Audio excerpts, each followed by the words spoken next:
Sports Broadcast Solutions is a broadcasting network for everyone. Let SBS broadcast your sporting event. We have experience and can generate excitement and permanent digital memories for your team. Tonight. That time, finally a goal for the Stampede! We have professional videographers using high-definition modern-day cameras, color analysts, and play-by-play announcers with state-of-the-art, Class C graphical scoreboards to keep you updated. Plus, we have commercials to advertise your team, club, or sponsor, and us. Plus, we do pregame and postgame interviews. Hi, everybody, and welcome to the postgame show brought to you by Marian Central Catholic. My name's Kyle Smith, but my name doesn't matter. These young ladies matter. It's senior night as the Hurricanes win a battle down the stretch, 48-46. Hi, I'm Carrie Kramer. I swim 50 breast, 50 free, and 100 back. Whatever your sports broadcast needs, we are at sportsbroadcastsolutions.com. Check us out and become part of the digital sporting world. Sports Broadcast Solutions is a broadcasting network for everyone. At SBS, we offer a professional broadcasting experience for the non-professional athlete. Just like the pros, we offer everything for you. Play-by-play commentary. A no-hitter at Kane County Stadium. 15 strikeouts, 1 walk, 1 error, and that's it. Color commentary, highlight reels, recruiting videos, and much, much more. Unlike our competitors, we zoom in on the action and always have a live scoreboard with a live time code. If you're ready to have your next sporting event feel like CBS Sports, then make sure to call Sports Broadcast Solutions today. Our phone number is 330-957-7653, or you can go online to sportsbroadcastsolutions.com. SBS, a broadcasting network for everyone.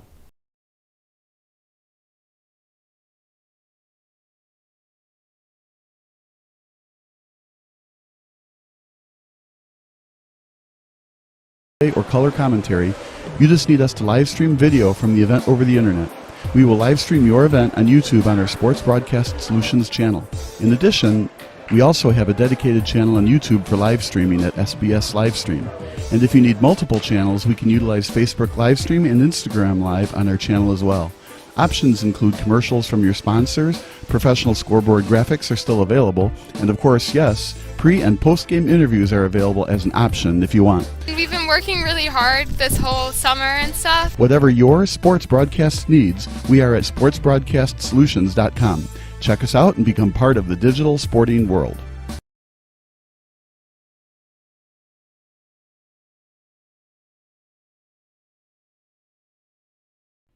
Sports Broadcast Solutions is a broadcasting network for everyone.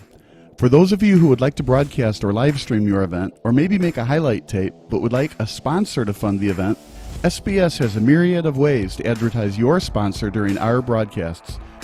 We have commercials.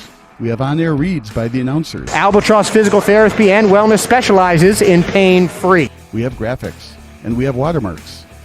Finally, Sports Broadcast Solutions can create a commercial for you or your sponsor. Whatever your sports broadcast needs, we are at sportsbroadcastsolutions.com.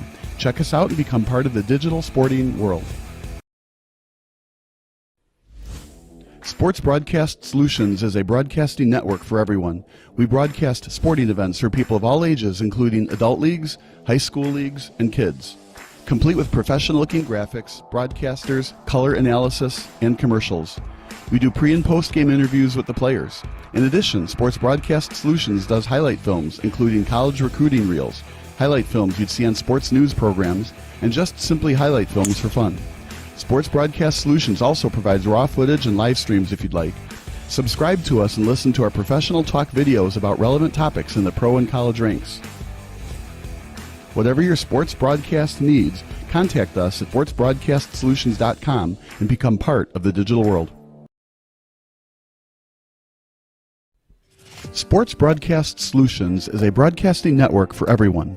Instead of spending hundreds or thousands with all these college recruiting sites, let us put together your college highlight reel. For just a fraction of your potential college scholarship and significantly less than these recruiting services, we got this. In addition, we put together highlight reels for teams, including high school, your club team, or travel team. My teammate gave me a great pass, and I just took it. The other team slashed me, took the opportunity.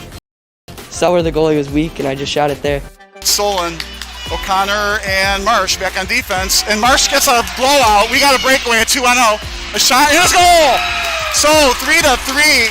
The power play was officially over. Whatever your sports broadcast needs, check us out at sportsbroadcastsolutions.com. Check us out and become part of the digital world.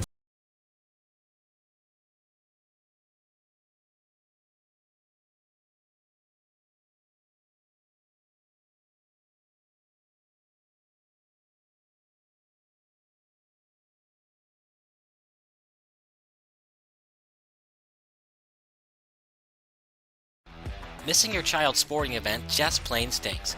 But you don't have to worry about that anymore, thanks to Sports Broadcast Solutions. SBS is a live broadcasting network, as well as covering your on-demand needs, recruiting videos, highlight reels, and much, much more. We can broadcast live to any website, and we also post as much on-demand content as you need. For more information about SBS, check out our website at sportsbroadcastsolutions.com. Sports Broadcast Solutions, a broadcasting network for everyone. Sports Broadcast Solutions is a broadcasting network for everyone. Let SBS broadcast your sporting event. We have experience and can generate excitement and permanent digital memories for your team. Tonight, that time, finally a goal for the Stampede! We have professional videographers using high-definition modern-day cameras, color analysts, and play-by-play announcers with state-of-the-art, classy graphical scoreboards to keep you updated. Plus, we have commercials to advertise your team, club, or sponsor, and us. Plus, we do pregame and postgame interviews. Hi, everybody, and welcome to the post-game show brought to you by Marian Central Catholic. My name's Kyle Smith. Well, my name doesn't matter. These young ladies matter. It's senior night as the Hurricanes win a battle down the stretch, 48-46. Hi, I'm Carrie Kramer. I swim 50 breast, 50 free, and 100 back. Whatever your sports broadcast needs, we are at sportsbroadcastsolutions.com. Check us out and become part of the digital sporting world.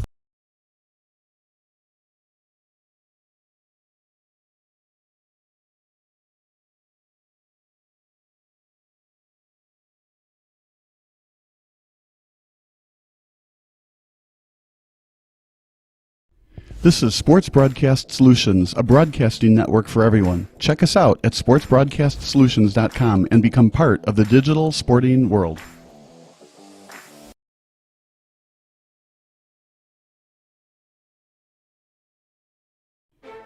Sports Broadcast Solutions is a broadcasting network for everyone. For those of you that just want raw footage of your sporting event, but no play-by-play or color commentary, you just need us to live stream video from the event over the internet.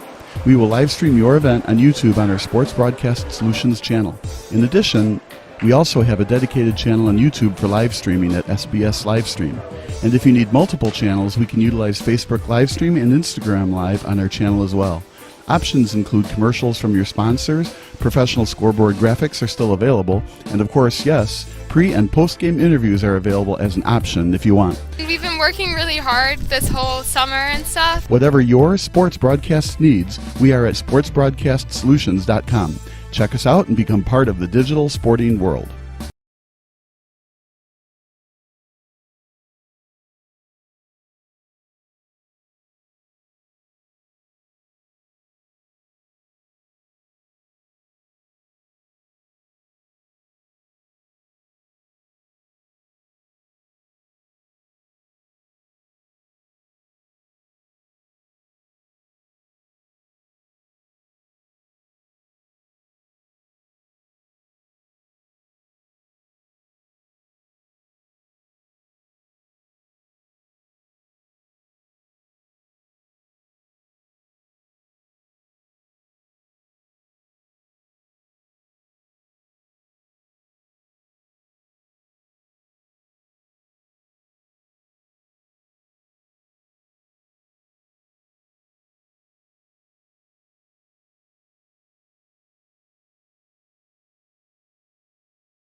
Missing your child's sporting event just plain stinks. But you don't have to worry about that anymore, thanks to Sports Broadcast Solutions. SBS is a live broadcasting network, as well as covering your on-demand needs, recruiting videos, highlight reels, and much, much more. We can broadcast live to any website, and we also post as much on-demand content as you need. For more information about SBS, check out our website at sportsbroadcastsolutions.com. Sports Broadcast Solutions, a broadcasting network for everyone.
This is Sports Broadcast Solutions, a broadcasting network for everyone. Check us out at sportsbroadcastsolutions.com and become part of the digital sporting world. Sports Broadcast Solutions is a broadcasting network for everyone. Let SBS broadcast your sporting event. We have experience and can generate excitement and permanent digital memories for your team. Tonight, that time, finally a goal for the Stampede! We have professional videographers using high-definition modern-day cameras, color analysts, and play-by-play announcers with state-of-the-art, classy graphical scoreboards to keep you updated. Plus, we have commercials to advertise your team, club, or sponsor, and us. Plus, we do pregame and postgame interviews. Hi, everybody, and welcome to the postgame show brought to you by Marian Central Catholic. My name's Kyle Smith, but my name doesn't matter. These young ladies matter. It's senior night as the Hurricanes win a battle down the stretch, 48-46. Hi, I'm Carrie Kramer.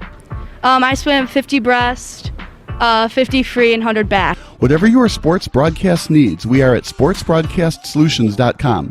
Check us out and become part of the digital sporting world.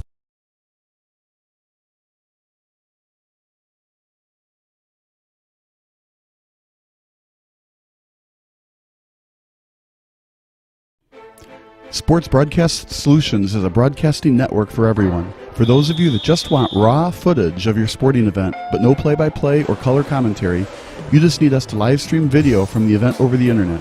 We will live stream your event on YouTube on our Sports Broadcast Solutions channel. In addition, we also have a dedicated channel on YouTube for live streaming at SBS Livestream. And if you need multiple channels, we can utilize Facebook Livestream and Instagram Live on our channel as well. Options include commercials from your sponsors, professional scoreboard graphics are still available, and of course, yes, pre- and post-game interviews are available as an option if you want. We've been working really hard this whole summer and stuff. Whatever your sports broadcast needs, we are at sportsbroadcastsolutions.com. Check us out and become part of the digital sporting world.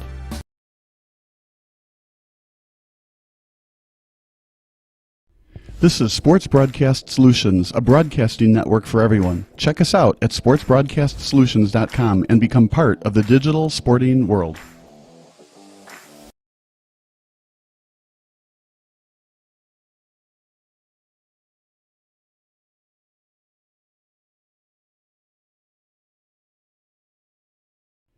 Sports Broadcast Solutions is a broadcasting network for everyone. For those of you who would like to broadcast or live stream your event, or maybe make a highlight tape, but would like a sponsor to fund the event, SBS has a myriad of ways to advertise your sponsor during our broadcasts. We have commercials. We have on-air reads by the announcers. Albatross Physical Therapy and Wellness specializes in pain-free. We have graphics. And we have watermarks. Finally, Sports Broadcast Solutions can create a commercial for you or your sponsor. Whatever your sports broadcast needs, we are at sportsbroadcastsolutions.com. Check us out and become part of the digital sporting world.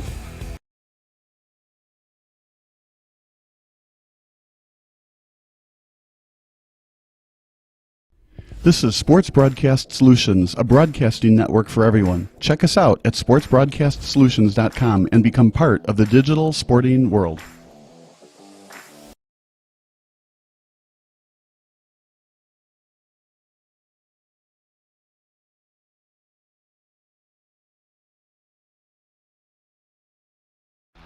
Missing your child's sporting event just plain stinks. But you don't have to worry about that anymore, thanks to Sports Broadcast Solutions. SBS is a live broadcasting network, as well as covering your on-demand needs, recruiting videos, highlight reels, and much, much more. We can broadcast live to any website, and we also post as much on-demand content as you need. Sports Broadcast Solutions is a broadcasting network for everyone. For those of you who would like to broadcast or live stream your event, or maybe make a highlight tape, but would like a sponsor to fund the event, SBS has a myriad of ways to advertise your sponsor during our broadcasts. We have commercials. We have on-air reads by the announcers. Albatross Physical Therapy and Wellness specializes in pain-free. We have graphics. And we have watermarks. Finally, Sports Broadcast Solutions can create a commercial for you or your sponsor. Whatever your sports broadcast needs, we are at sportsbroadcastsolutions.com. Check us out and become part of the digital sporting world. Sports Broadcast Solutions is a broadcasting network for everyone. Let SBS broadcast your sporting event. We have experience and can generate excitement and permanent digital memories for your team. Tonight. That time, finally a goal for the Stampede! We have professional videographers using high-definition modern-day cameras, color analysts, and play-by-play announcers with state-of-the-art, classy graphical scoreboards to keep you updated. Plus, we have commercials to advertise your team, club, or sponsor, and us. Plus, we do pregame and postgame interviews. Hi, everybody, and welcome to the post-game show brought to you by Marian Central Catholic. My name's Kyle Smith. But my name doesn't matter. These young ladies matter. It's senior night as the Hurricanes win a battle down the stretch, 48-46. Hi, I'm Carrie Kramer. I swim 50 breast, 50 free, and 100 back. Whatever your sports broadcast needs, we are at sportsbroadcastsolutions.com. Check us out and become part of the digital sporting world. Sports Broadcast Solutions is a broadcasting network for everyone. For those of you that just want raw footage of your sporting event, but no play-by-play or color commentary, you just need us to live stream video from the event over the internet. We will live stream your event on YouTube on our Sports Broadcast Solutions channel. In addition, we also have a dedicated channel on YouTube for live streaming at SBS Livestream. And if you need multiple channels, we can utilize Facebook Livestream and Instagram Live on our channel as well. Options include commercials from your sponsors, professional scoreboard graphics are still available, and of course, yes, pre- and post-game interviews are available as an option if you want. We've been working really hard this whole summer and stuff. Whatever your sports broadcast needs, we are at sportsbroadcastsolutions.com. Check us out and become part of the digital sporting world.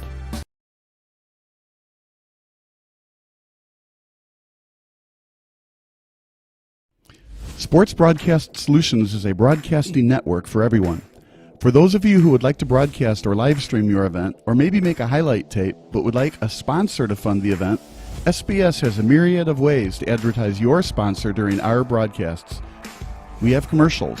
We have on-air reads by the announcers. Albatross Physical Therapy and Wellness specializes in pain-free. We have graphics. And we have watermarks. Finally, Sports Broadcast Solutions can create a commercial for you or your sponsor. Whatever your sports broadcast needs, we are at sportsbroadcastsolutions.com. Check us out and become part of the digital sporting world.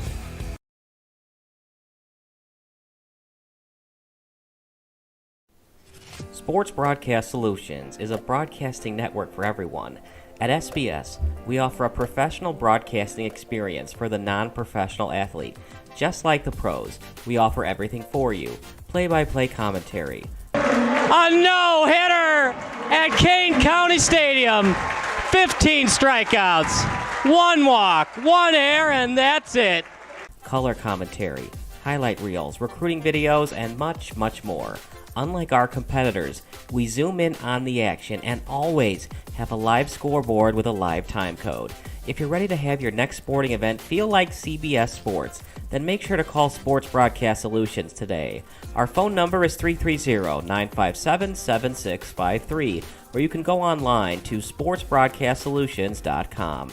SBS, a broadcasting network for everyone.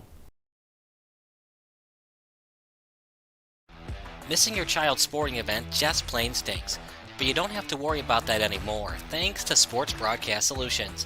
SBS is a live broadcasting network, as well as covering your on-demand needs, recruiting videos, highlight reels, and much, much more. We can broadcast live to any website, and we also post as much on-demand content as you need.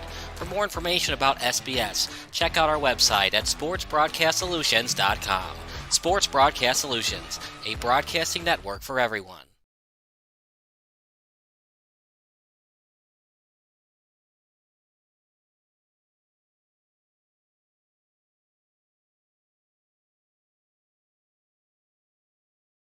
This is Sports Broadcast Solutions, a broadcasting network for everyone. Check us out at sportsbroadcastsolutions.com and become part of the digital sporting world.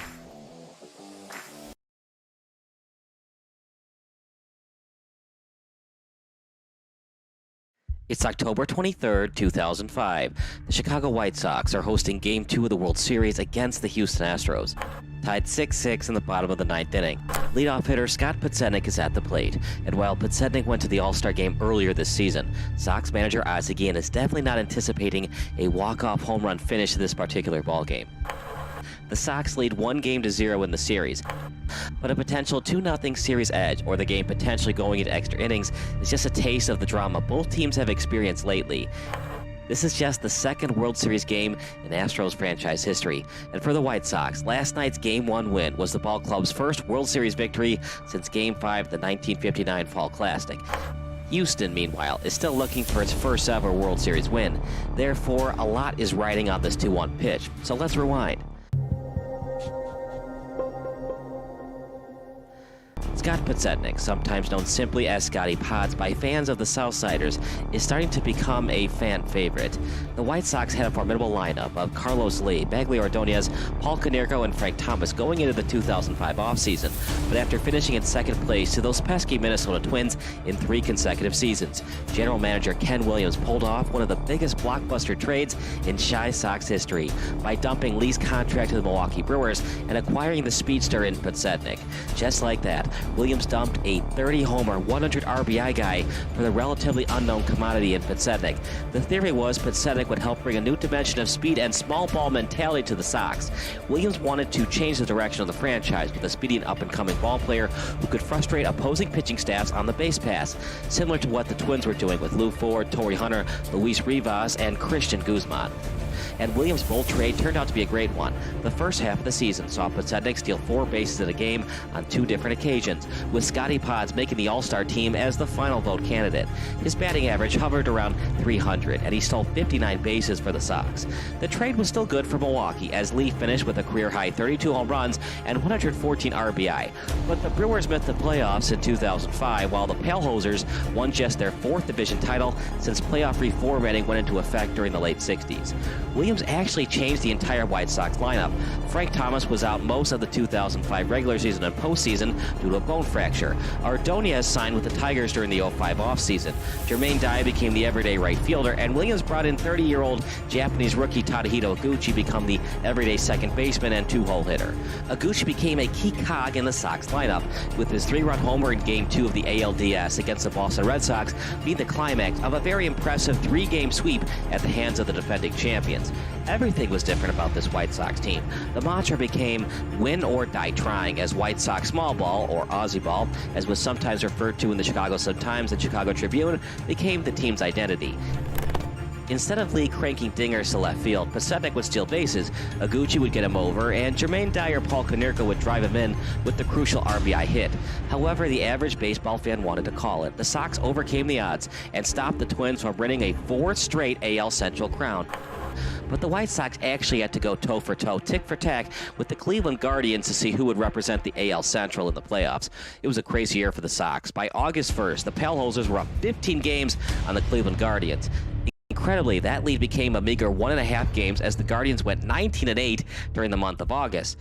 A turning point for the White Sox came on September 20th against Cleveland. Joe Creedy's walk-off home run in the bottom of the 10th increased the White Sox division lead to 3.5 games. It was a 2-win swing, and it gave the White Sox enough breathing room for them to hold for the division crown. Even more interesting, Cleveland missed out on the postseason entirely after its amazing run. The Guardians/Indians lost 6 of their last 7 games, allowing the Red Sox to sneak in as the wild card representative. It was a tough pill to swallow for Indians fans, as this team went from a 48-47 record to almost upending the Sox for the division pennant. Instead, the Indians missed out on the playoffs for yet another year, their fourth straight season without a playoff appearance. The White Sox cruised past the aforementioned Red Sox, but the ALCS was a slightly different story. The Los Angeles Angels of Anaheim won Game 1 in Chicago, with Pacetic and catcher A.J. Pierzynski getting caught on stolen base attempts. Game 2 was a game to remember, as it was just a 1-1 tie with 2 outs in the bottom of the 9th. With 2 strikes on him, Pierzynski swung at a splitter out of the strike zone. The White Sox starting catcher thought the ball hit the dirt, and without instant replay in effect, home plate umpire Doug Eddings awarded first base to Pierzynski via the drop third strike. It honestly looked like a bad call by Eddings on replay, as Angel catcher Josh Paul clearly seemed to have caught the ball. It was new life for the Sox, and they wouldn't relinquish the opportunity. Pablo Ozuna pinch ran for Pierzynski. Greedy had a walk-off double, and the Sox dominated the Angels in Anaheim by each of their 3 starting pitchers, John Garland, Freddie Garcia, and Jose Contreras, all throwing complete games. The White Sox won all 3 games in Anaheim to enter the Fall Classic in more than 4 decades. It all started with a controversial drop third strike allowance by Eddings. If not for the drop third strike, the Angels could have won in extra innings and been up 2-0. Oh, the days of no instant replay. Some nicknamed the White Sox the curse of the Black Sox, as the Sox have only played in 1 World Series since the infamous Black Sox gambling scandal. That is, until 2005 began. And to put salt in an open wound, Chicago's defeats in the 1983 and 1993 ALCS were to the eventual World Series winners, the Baltimore Orioles and Toronto Blue Jays. But times might be changing, as the White Sox eliminated their curse of the Bambino by winning the Fall Classic just last season. The White Sox are now up 1-0 with a golden chance to win its first World Series since 1917. In fact, the Sox have not won more than 2 World Series games since 1919. But the Astros are also a Cinderella story. Since joining Major League Baseball as the Houston Colt 45s, the Astros entered the 2005 season without a single World Series appearance. Prior to 2005, the Astros were basically major choke artists come October.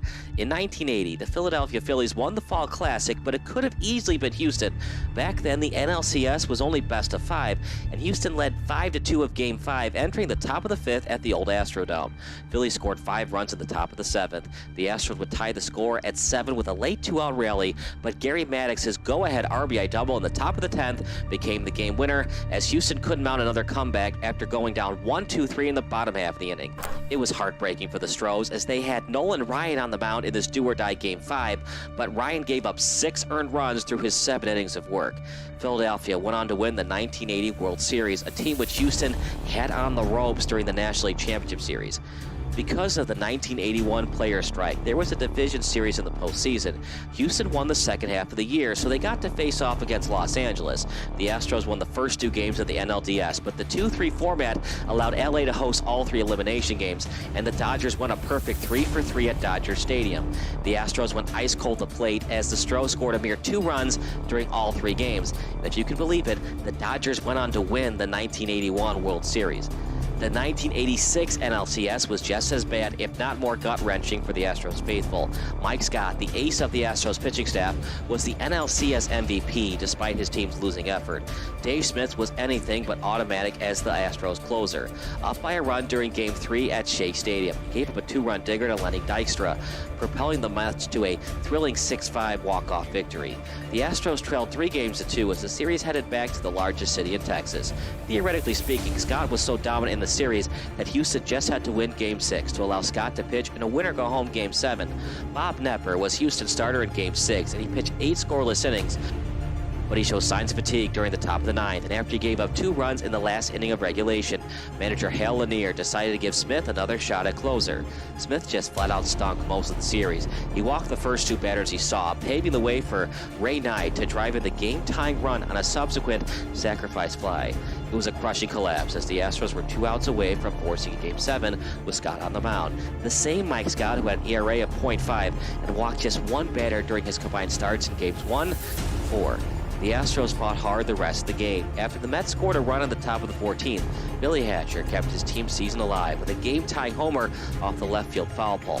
But it wasn't meant to be for Houston as the Astros gave up 3 runs in the top of the 16th. The Astros scored twice in the bottom half of the inning, but bullpen arm Jesse Orasco eliminated the extra inning rally by striking out Kevin Boss with a runner on second. After all that hard work, the Astros season ended in an MLB playoff high 16 innings. For the third straight time, the team who defeated the Astros in the playoffs went on to win the World Series as the Mets defeated the Red Sox during the '86 Fall Classic. From 1987 until 2003, the Astros never got any closer to a World Series appearance, and the Astros almost relocated to Virginia as former owner Drayton McClain seriously considered selling the team to William Collins. The Astros played in Houston after Collins couldn't get a stadium in place, and Houston voters responded positively to a stadium referendum to avoid losing the Astros just like they lost the Oilers.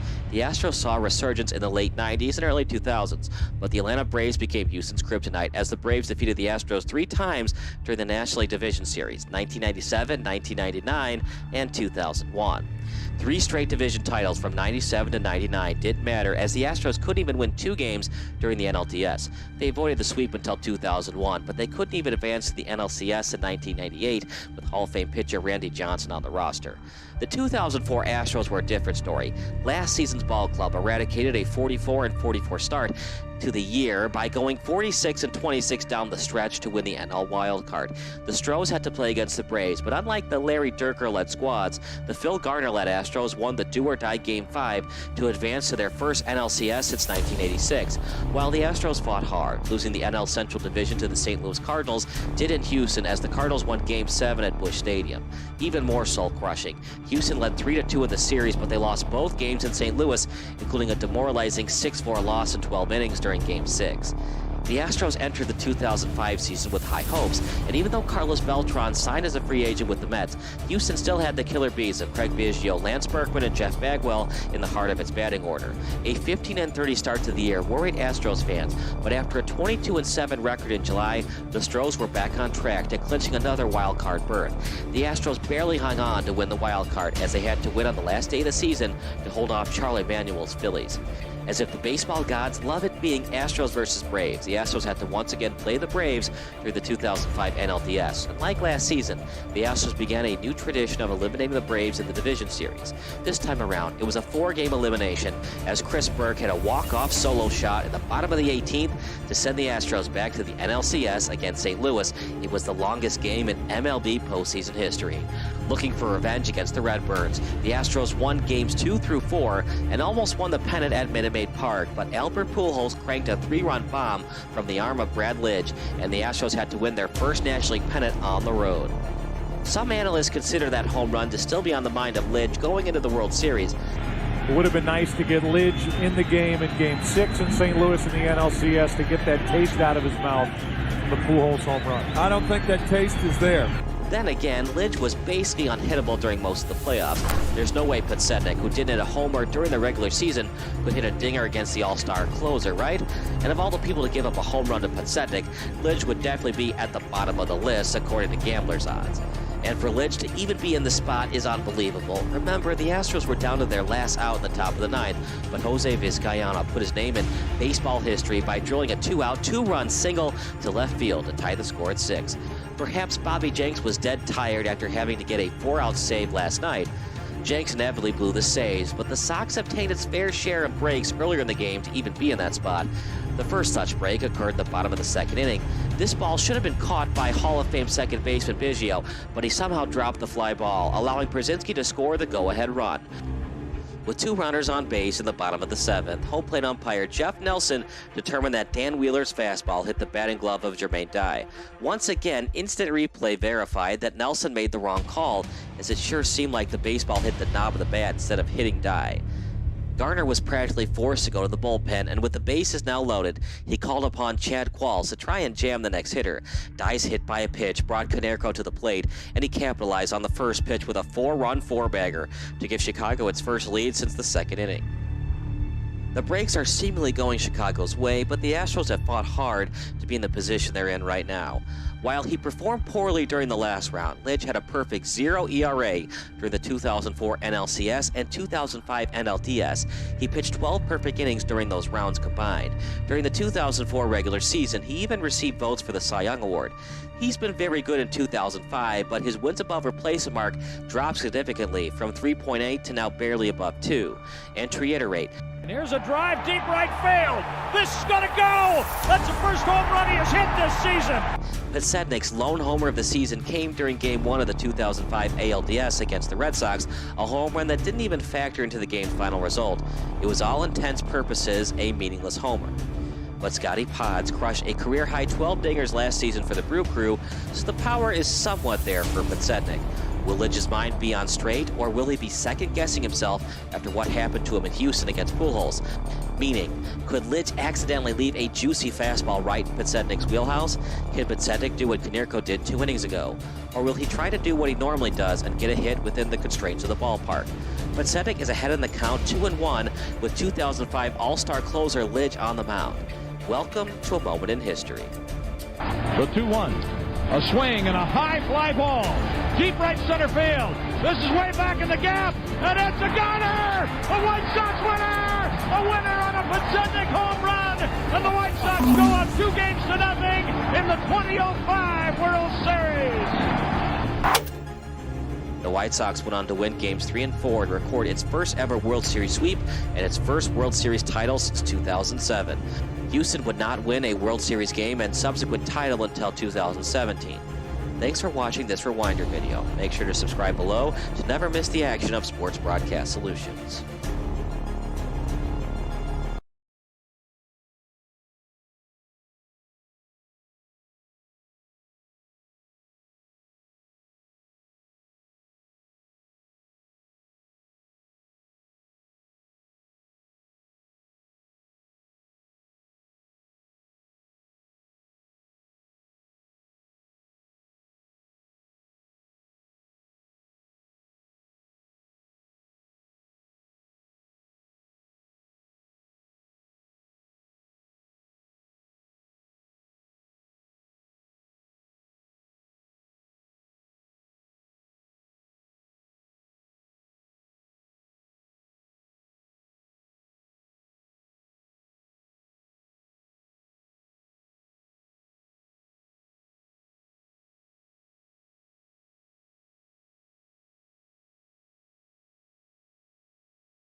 Sports Broadcast Solutions is a broadcasting network for everyone.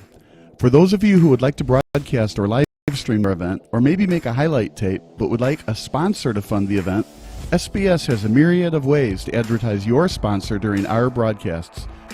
We have commercials. We have on-air reads by the announcers. Albatross Physical Therapy and Wellness specializes in pain-free. We have graphics. And we have watermarks.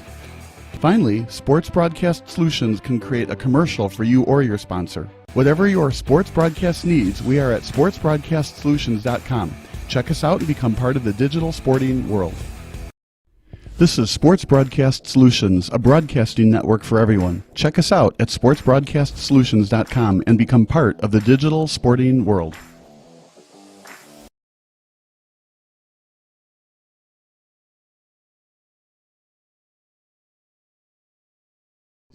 Sports Broadcast Solutions is a broadcasting network for everyone. Let SBS broadcast your sporting event. We have experience and can generate excitement and permanent digital memories for your team. Tonight. That time, finally a goal for the Stampede!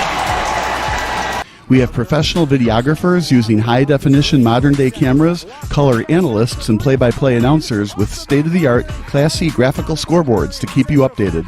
Plus, we have commercials to advertise your team, club, or sponsor, and us. Plus, we do pregame and postgame interviews. Hi, everybody, and welcome to the postgame show brought to you by Marian Central Catholic. My name's Kyle Smith. But my name doesn't matter. These young ladies matter. It's senior night as the Hurricanes win a battle down the stretch, 48-46. Hi, I'm Carrie Kramer. I swim 50 breast, 50 free, and 100 back. Whatever your sports broadcast needs, we are at sportsbroadcastsolutions.com. Check us out and become part of the digital sporting world.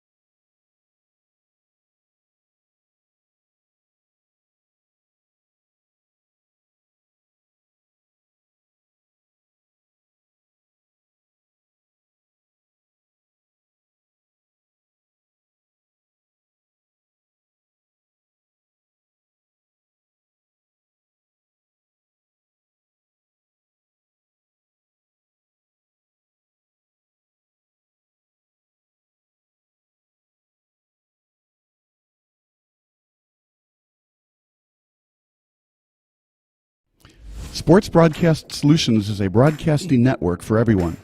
For those of you who would like to broadcast or live stream your event, or maybe make a highlight tape, but would like a sponsor to fund the event, SBS has a myriad of ways to advertise your sponsor during our broadcasts. We have commercials. We have on-air reads by the announcers. Albatross Physical Therapy and Wellness specializes in pain-free. We have graphics. And we have watermarks.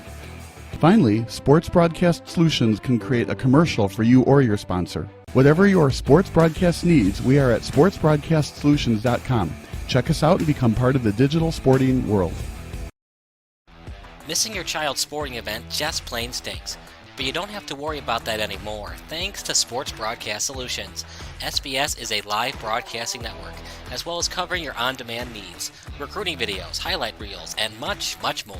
We can broadcast live to any website, and we also post as much on-demand content as you need. For more information about SBS, check out our website at sportsbroadcastsolutions.com. Sports Broadcast Solutions, a broadcasting network for everyone.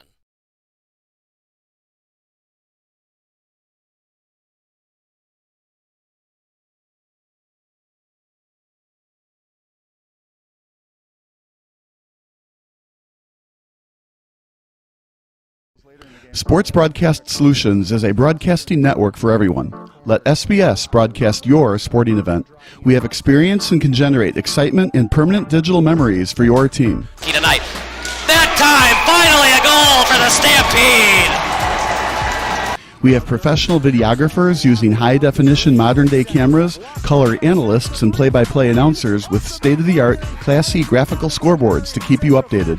Plus, we have commercials to advertise your team, club, or sponsor, and us. Plus, we do pregame and postgame interviews. Hi, everybody, and welcome to the post-game show brought to you by Marian Central Catholic. My name's Kyle Smith, but my name doesn't matter. These young ladies matter. It's senior night as the Hurricanes win a battle down the stretch, 48-46. Hi, I'm Carrie Kramer. I swim 50 breast, 50 free, and 100 back. Whatever your sports broadcast needs, we are at sportsbroadcastsolutions.com. Check us out and become part of the digital sporting world.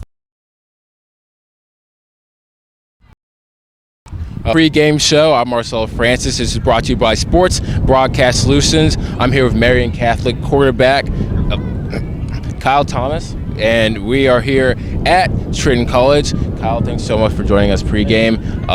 Tell us about last week, 55-28 victory. Had a rushing touchdown on the ground. Tell us how the run game is going to be big playing St. Patrick today. The rushing game will be huge today. Tyler, myself, running the ball, but the passing game, we're looking forward to that. So we're looking to prove ourselves today. Also, yes, the sophomore running back as well, having 5 touchdowns on the ground as well. How are you guys in that backfield dynamic duo? Oh, it's amazing back there because now the threat is off of me, and they look towards Tyler to run the ball, so then I could pull and fake it, and Tyler could run the ball. So it's great back there. Awesome. And also a threat through the air as well today. You looked to be very versatile as well, going through the air, but also using your feet as well to move the chains and get those first downs. Yeah, I plan on doing everything to get this W today. So if that means passing, running, anything, I'm ready to get that dub. So. Ladies and gentlemen, Kyle Thomas of Marian Catholic, quarterback here. He's going to be ready to kick off here very soon here. As well as I'm Marcel Francis. This is the pregame show brought to you by Sports Broadcast Solutions. Hey, this is Sarah Greenfalk, owner of PsychEdge. How would you like to learn how to manage your emotions and reactions in order to enhance your performance and be successful in life? I coach and counsel student athletes, performers, and professionals, giving them the mental skills and mindsets to build confidence and resilience. My background in physical therapy, massage therapy, personal training, and 15 years of counseling give my clients an advantage. So if you are wanting to be recruited, perform better, or struggling with life balance, anxiety, or depression symptoms, I will stand by you until we reach your goals. Contact me today, sarah@aimtogrow.com, and be sure to visit my website, psychedge.club, for your monthly blog on mental health, sport, and performance psychology tips.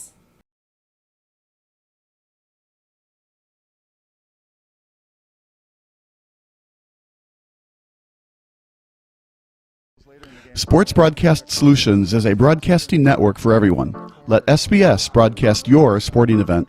We have experience and can generate excitement and permanent digital memories for your team. Tonight. That time, finally a goal for the Stampede! We have professional videographers using high-definition modern-day cameras, color analysts, and play-by-play announcers with state-of-the-art, classy graphical scoreboards to keep you updated. Plus, we have commercials to advertise your team, club, or sponsor, and us. Plus, we do pregame and postgame interviews. Hi, everybody, and welcome to the post-game show brought to you by Marian Central Catholic. My name's Kyle Smith, but my name doesn't matter. These young ladies matter. It's senior night as the Hurricanes win a battle down the stretch, 48-46. Hi, I'm Carrie Kramer. I swim 50 breast, 50 free, and 100 back. Whatever your sports broadcast needs, we are at sportsbroadcastsolutions.com. Check us out and become part of the digital sporting world. Welcome to the pregame show brought to you by Sports Broadcast Solutions. My name's Kyle Smith, but I don't matter. This young man matters. Anthony Holloway with St. Patrick as they're about to take on Marian Catholic in a huge matchup. Marian Catholic 3-0, St. Patrick 2-1. Marian Catholic's 3-0, but you'd love to get that win and end their undefeated season. How's that going to happen today? Basically just comes down to techniques, basically just executing plays one by one the right way. No matter how it goes, just do it our best and we'll be fine. You had over 100 yards rushing in that big win over Marian Central Catholic. What does it take to run for over 100 yards? Is it a combination of offensive line and rhythm, or just, when the play breaks down, you can find that other hole and get to the end zone? I think it's a kind of mix of both. For me, I'm pretty good at reading holes, where to go, where not to go. And the offensive line just had a great game that week. So, I mean, props to them. And I feel doing that again this week will just make it even better. Big game tonight. It's afternoon football. It's pretty hot today. Is that a little bit different than Friday Night Lights where it cools down after 7 o'clock? Yeah, it's a little different. But for me, really, it doesn't really matter. I mean, we practice in this weather, so it should be a little easier for me. But other than that, it's kind of the same environment for me. You guys like to run spread a lot, shotgun formations. Is that a little bit different than taking a handoff right under center? No, not really. So for me, JV last year, we kind of did like shotgun. We rarely did under center. This year, it's the same thing, so it's a little bit easier for me. Kind of know what I'm doing more. Final thoughts about the game today? Really, it's just coming down to plays, like I said at the beginning. I mean, if we do that, we'll be fine. It doesn't matter the outcome. As long as we do our best, we know we did our best. Anthony, good luck. Thank you. Appreciate it. That's Anthony Holloway. We're going to take a break. Marian Catholic coming up next here on the pregame show. Sports Broadcast Solutions is a broadcasting network for everyone. Let SBS broadcast your sporting event. We have experience and can generate excitement and permanent digital memories for your team. Tonight. That time, finally a goal for the Stampede! We have professional videographers using high-definition modern-day cameras, color analysts, and play-by-play announcers with state-of-the-art, classy graphical scoreboards to keep you updated. Plus, we have commercials to advertise your team, club, or sponsor, and us. Plus, we do pregame and postgame interviews. Hi, everybody, and welcome to the postgame show brought to you by Marian Central Catholic. My name's Kyle Smith, but my name doesn't matter. These young ladies matter. It's senior night as the Hurricanes win a battle down the stretch, 48-46. Hi, I'm Carrie Kramer. I swim 50 breast, 50 free, and 100 back. Whatever your sports broadcast needs, we are at sportsbroadcastsolutions.com. Check us out and become part of the digital sporting world.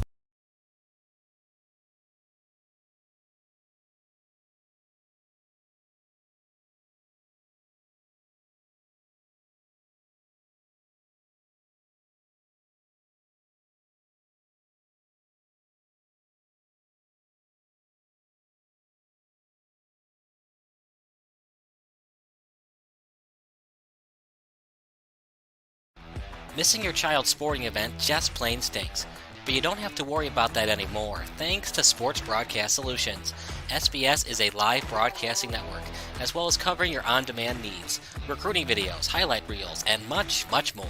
We can broadcast live to any website, and we also post as much on-demand content as you need. For more information about SBS, check out our website at sportsbroadcastsolutions.com. Sports Broadcast Solutions, a broadcasting network for everyone.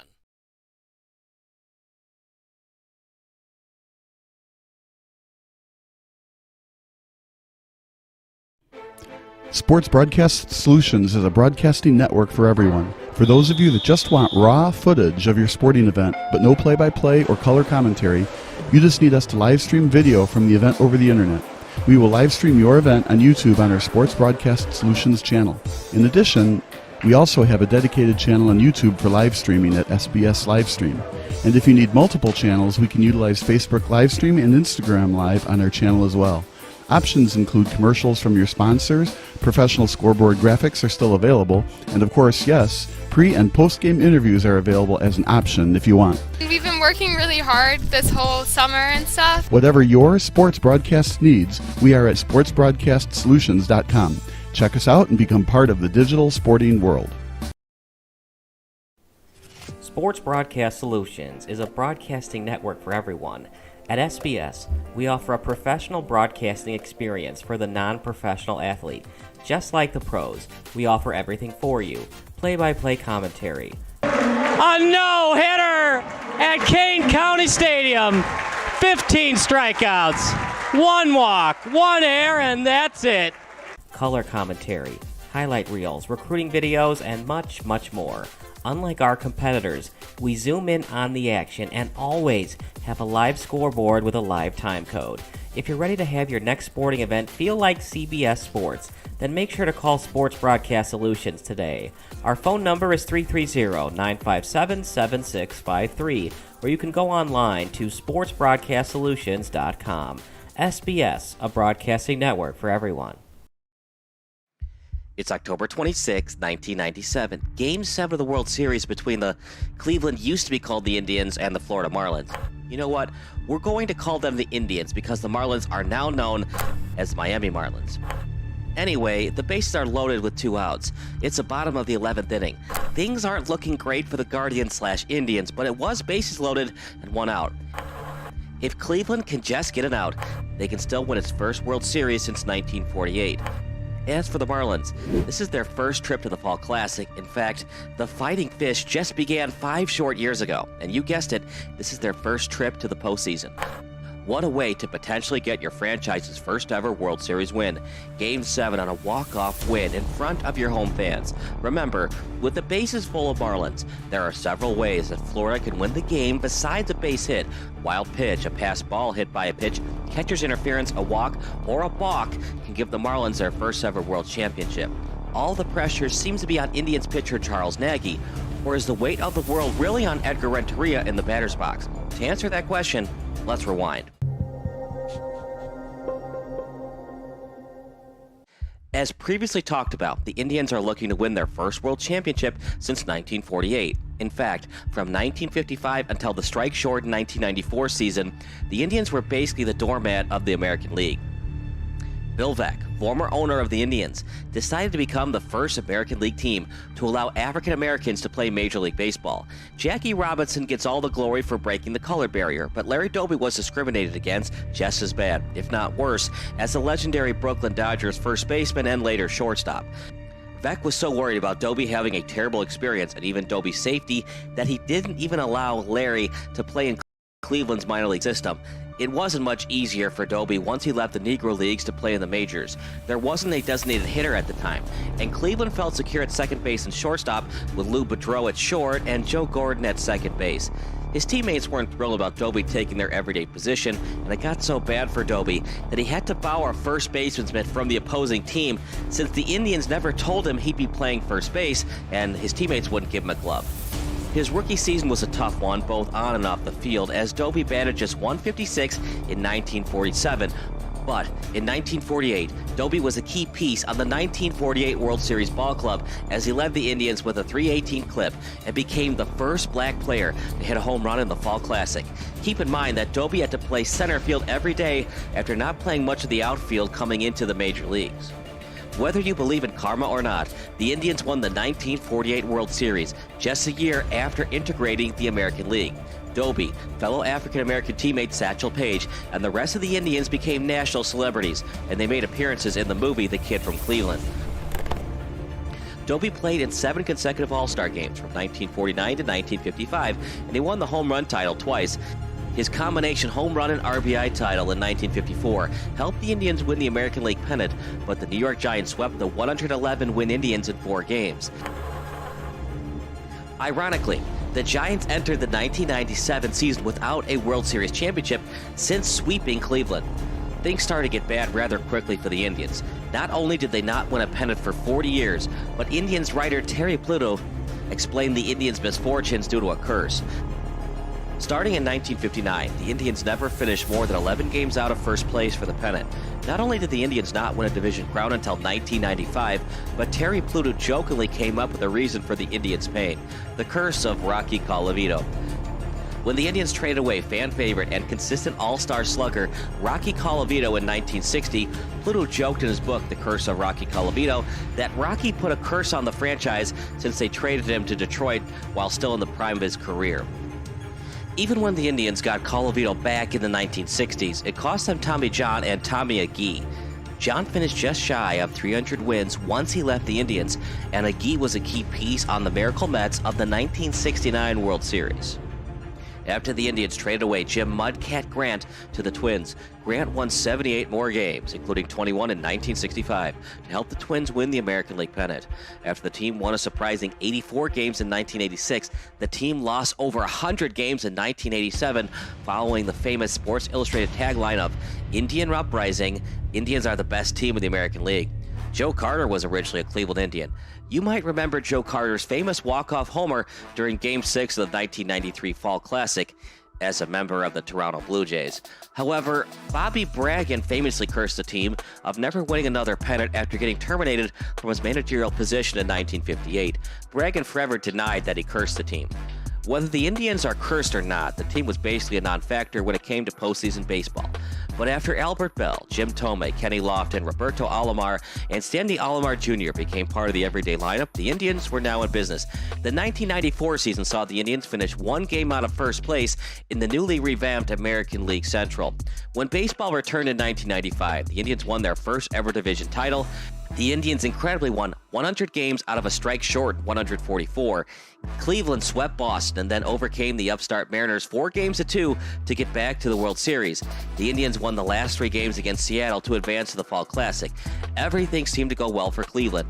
They didn't have to play the Yankees in the ALCS due to Edgar Martinez's famous double in extra innings, and they had a much better record than the Braves. But the big three of Greg Maddux, Tom Glavine, John Smoltz was too much for Cleveland to handle during the Fall Classic. Maddux and Glavine won 3 out of the 4 games of the series, and Cleveland's unstoppable offense managed just 1 hit in Game 6. Even though the Indians had the better record, the series was in Atlanta due to the National League not getting home field in the 1994 World Series. At that time, the NL and the AL would switch seasons about having home field advantage for the Fall Classic. Cleveland hit just 179 as a team, with Carlos Berga making the last out in Games 1, 2, and 6. The Indians are now back in the World Series 2 years later and are looking to finally get over the hump. The problem is the Florida Marlins might be more talented than the Indians. Let me explain. This 97 Marlins team is stacked, and they have former Pirates manager Jim Leyland leading the club. Leyland knows all about Game 7s, as his Pirates lost multiple Game 7s in the most heartbreaking of ways, including the walk-off base hit by the Braves during Game 7 of the 92 NLCS. If anyone knows how to learn from previous blunders or bad breaks, it's Leyland. But do the Marlins actually need the breaks to go their way? Not really. Remember, this is a Marlins team led by Gary Sheffield, Kevin Brown, Bobby Bonilla, Moises Alou, and others. This team is absolutely stacked. Granted, the Marlins got their fair share of breaks during Game 5 of the 97 NLCS. After sweeping the Giants during the NLDS, Eric Gregg's strike zone in Game 5 of the NLCS was absolutely absurd.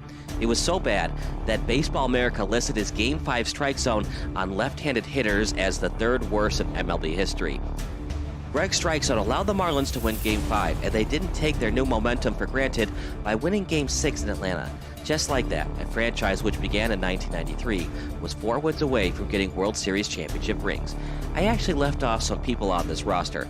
Luis Castillo and Craig Counsell were on this roster as well. Rob Nen was the seemingly unhittable closer, and Al Leiter was in the starting rotation as well. Nen has 2 saves in this World Series, and he pitched shutout baseball in the 9th and 10th innings of tonight's ballgame. He recorded 5 of the 6 outs in innings 9 and 10, and because of that, the game remained tied going into the 11th. It doesn't get much better than this. A World Series Game 7 that went into extra innings. But how we got here is a Cinderella story in its own right.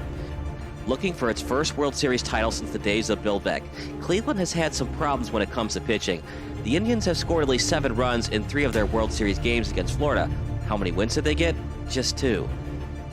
One of the reasons the Fish force a Game 7 is a back-and-forth 14-11 slugfest. Game 3 against...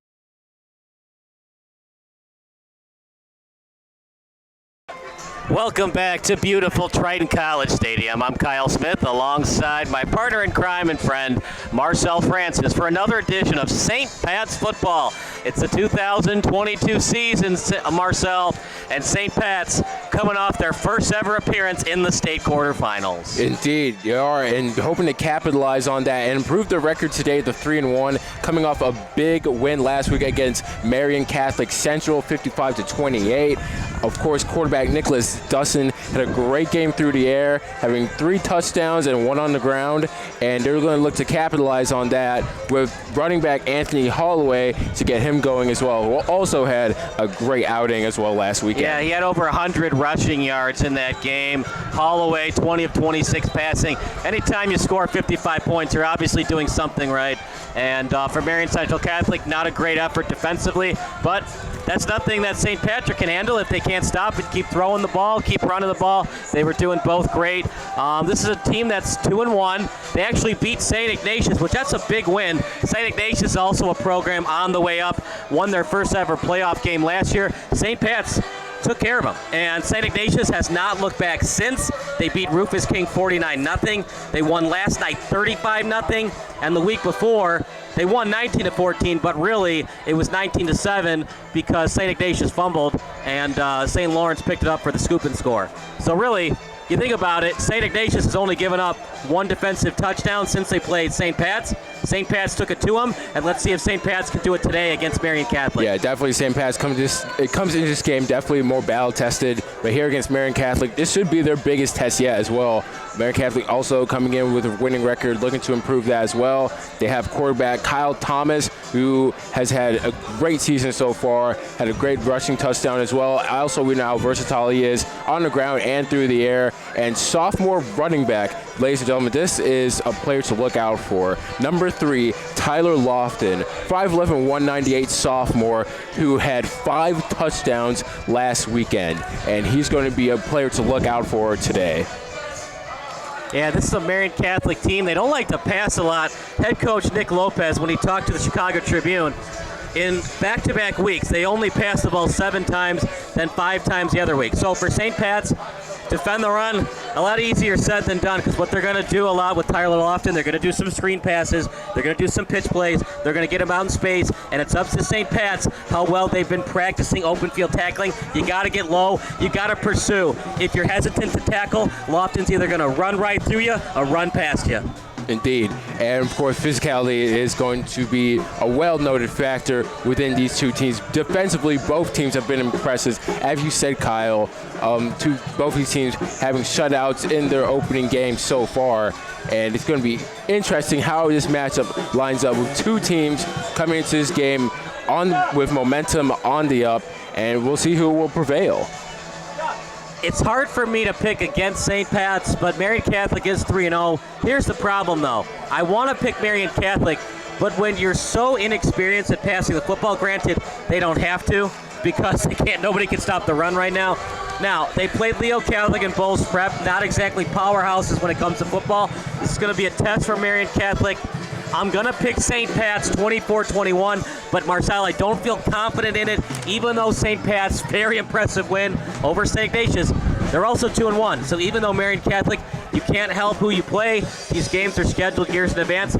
Marian Catholic 3-0, even though they haven't played Loyola yet, and those powerhouses of the Chicago Catholic League. They defeated who's on their schedule, so it's hard for me to pick against Marian Catholic. I'm picking St. Pat's 24-21. I don't feel very confident in it. What say you?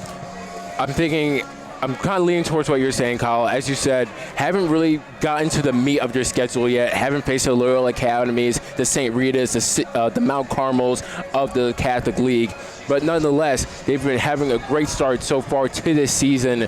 But I think Marian Catholic is going to come in here and run the ball and really wear out this St. Patrick's defense.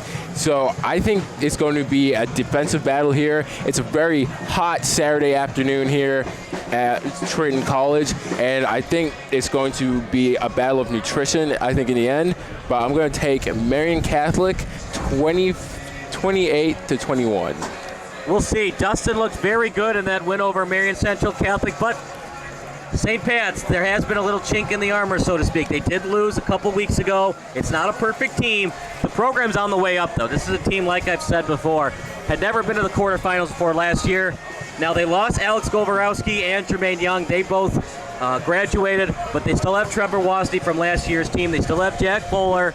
This is going to be a good game, I think. And for St. Pat's, if you can tackle in the open field, Marian Catholic's going to do whatever they can to get their playmakers out in the open field. Kyle Thomas on some quarterback keepers as well. Some wildcat formations for Tyler Lofton. If you can tackle in the open field, I haven't seen enough from this Marian Catholic offense to feel confident in a 2-minute drill. If they're behind, can they come from behind and win? Haven't seen enough from the Spartans. We'll see today. It's definitely a test for Marian Catholic. We will take a break. You're watching the Spartans against the Shamrocks here on SBS, a broadcasting network for everyone. Sports Broadcast Solutions is a broadcasting network for everyone. Let SBS broadcast your sporting event. We have experience and can generate excitement and permanent digital memories for your team. Tonight. That time, finally a goal for the Stampede!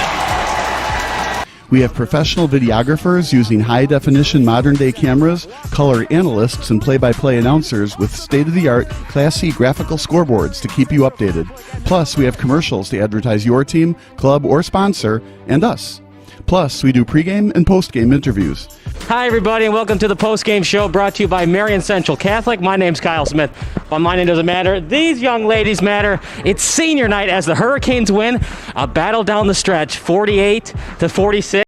Hi, I'm Carrie Kramer. I swim 50 breast, 50 free, and 100 back. Whatever your sports broadcast needs, we are at sportsbroadcastsolutions.com. Check us out and become part of the digital sporting world. Featuring the visiting Spartans from Marian Catholic High School and your St. Patrick Shamrocks.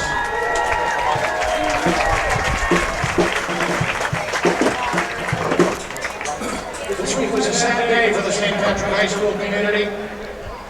Patty Thornton, beloved mother of Joey from the class of 2022, and Megan, the resurrection class of 2020, passed away suddenly last weekend. Patty served as a nurse at St. Patrick High School during COVID and was loved by all who knew her. At this time, I'd ask you to join me in a moment of silence for Patty Thornton and the Thornton family.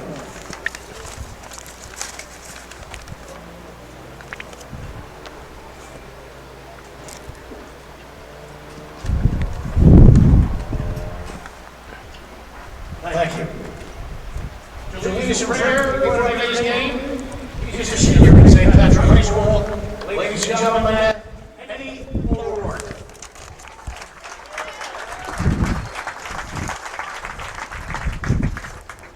Let us remember, we are in the holy presence of God. God our Father, you have created us to strive for our best. Grant to all athletes, coaches, and fans strength to pursue excellence. During this event, we pray for the safety of these athletes, protect them from injury and harm, and finally, we pray for your grace. That you would provide us with the endurance to pursue our heavenly prize, eternal life in your Son. Amen. St. John Baptist, de La Salle, pray for us with Jesus in our hearts forever. I ask you to please rise now and remove your caps as we honor America with our national anthem playing. Our national anthem today will be St. Patrick High School senior Liam Daly.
Well, Marcel, if that won't get you pumped up, nothing will. The electric guitar rendition of the national anthem. Coming up next, the Spartans against the Shamrocks. We'll take a 30-second break. Football action coming up next here on SBS, a broadcasting network for everyone. Missing your child's sporting event just plain stinks. But you don't have to worry about that anymore, thanks to Sports Broadcast Solutions. SBS is a live broadcasting network, as well as covering your on-demand needs, recruiting videos, highlight reels, and much, much more. We can broadcast live to any website, and we also post as much on-demand content as you need. For more information about SBS, check out our website at sportsbroadcastsolutions.com. Sports Broadcast Solutions, a broadcasting network for everyone.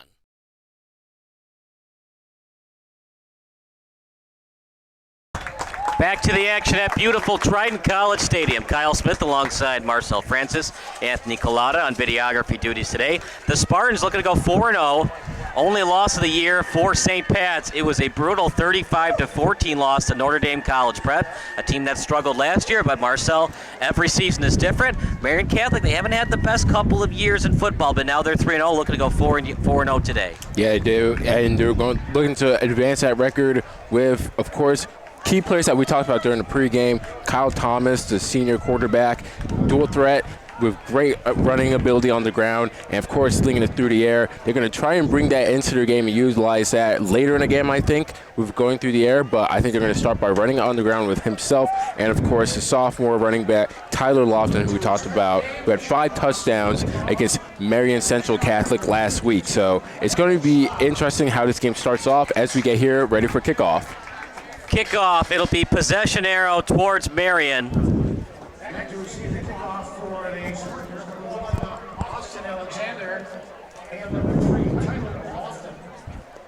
Lofton deep for the Marian Catholic Spartans. And here we go. Week 4 begins with a touchback. 1st and 10 at the 20 for the Marian Catholic Spartans.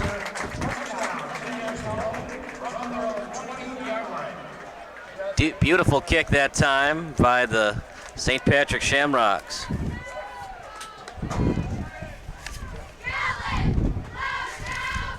St. Patrick, it's a smaller school than others in the Chicago Catholic League. So according to their depth chart, they don't have a player listed as a pure place kicker. So they have athletes that do some of the kicking. 12-minute quarters. Kyle Thomas leads the offense. Lofton in the backfield. Those are the guys to watch out for Marian Catholic. Shotgun formation as they split the wide receivers. It's a clean snap. It's a quarterback sneak all the way. Going into contact, and the Shamrocks are there on defense. Helping out on the tackle is Johnny Crawford from Pope Francis Global Academy. 2nd and long coming up. They're going to place the ball at the 23, 2nd and 7 at the 27 for Marian Catholic.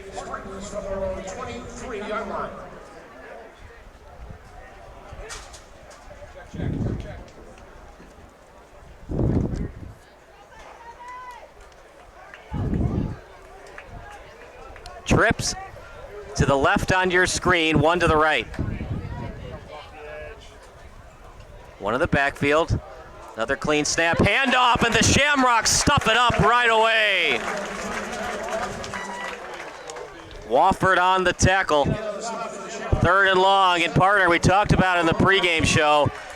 This is a Marian Catholic team. They're going to be tested today. Now it's gut check time. Do you feel confident a wildcat or a running play on 3rd and 7, or do you feel confident in your quarterback with a comeback route on 3rd and 7?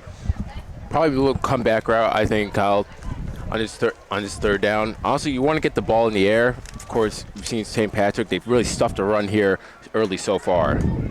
So it's 3rd and 7 for Marian Catholic.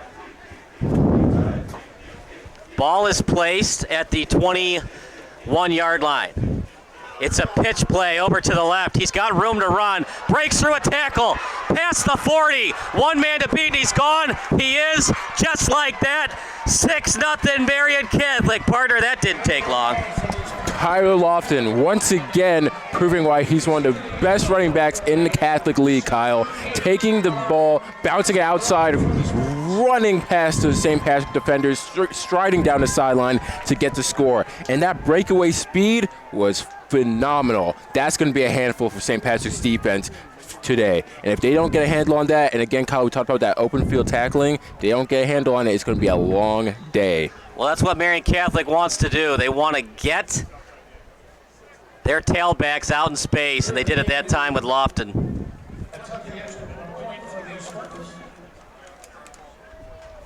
Good hold.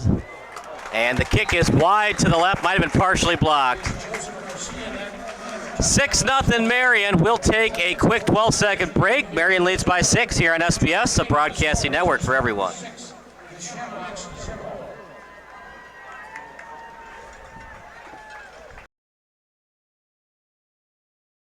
This is Sports Broadcast Solutions, a broadcasting network for everyone. Check us out at sportsbroadcastsolutions.com and become part of the digital sporting world.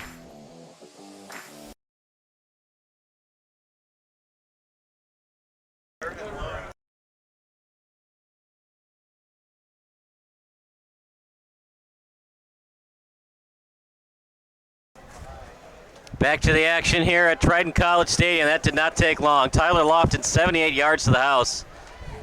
It wasn't complicated what they were trying to do, partner. Just a little pitch play. Didn't have much blocking in front. It was pretty much all Tyler Lofton's speed and agility getting to the end zone. Yeah, again, breaking through those lackadaisical one single arm tackles.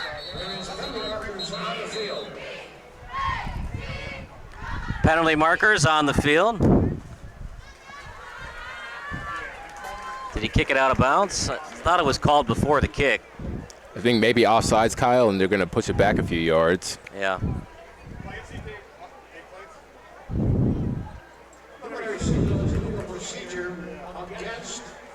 Yeah, that's a dead ball call, so it's St. Patrick does not have the option of declining it, so you just step back. These kickers, partner, even at the high school level, a lot of them are athletic enough where 5 yards back does not really face these kickers at all. So if teams can, they want to decline penalties, but cannot decline that one. So we'll see what happens on this kick return for St. Pat's. Not the start they wanted to on defense, obviously, but we'll see how the Shamrocks answer offensively. Jermaine Young was the quarterback last season. Now they're led by the senior Nicholas Dustin from St. Edward. Okay size of the position. He's 5'10", 170 pounds. And we're having trouble with the tee, so Marian Catholic will have to hold it.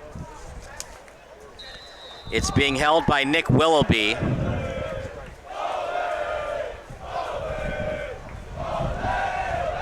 It's a decent kick that time by Garcia. And almost went out of bounds, but the Shamrocks decide to play it. As they get past the 35, it was returned by Layden. And they get past the 35, so very good field position, partner, for the Shamrocks. Yeah, let's see if the Shamrocks here can capitalize on the field position. Not the great start you want defensively, but offensively, hopefully you can get going here with Anthony Holloway. I think they're going to start off by running it on the ground, even though he's not in the game right now. Ball at the 38.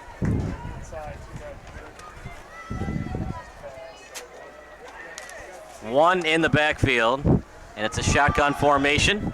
Handoff up the middle. Clock continues to run. 10:03 to go. As they run it over to Crawford, another fellow teammate from Pope Francis Global Academy. Stands at 6'1", 185 pounds. By the way, the text line's open. Your favorite high school, college, or NFL memory, just text 330-957-7653. They're going to split out the wide receivers. They fake the handoff. Quarterback keeper with Dustin still on his feet. Past the first down marker. They move the chains. St. Pat's now in Marian Catholic territory at the 45.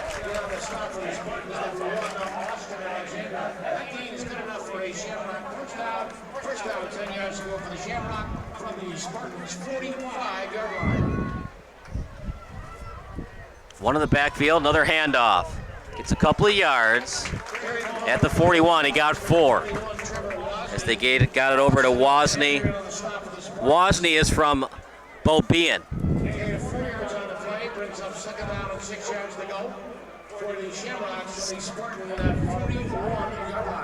Second and 6 for the Spartans. Second and 6 for the Shamrocks. The Spartans 41.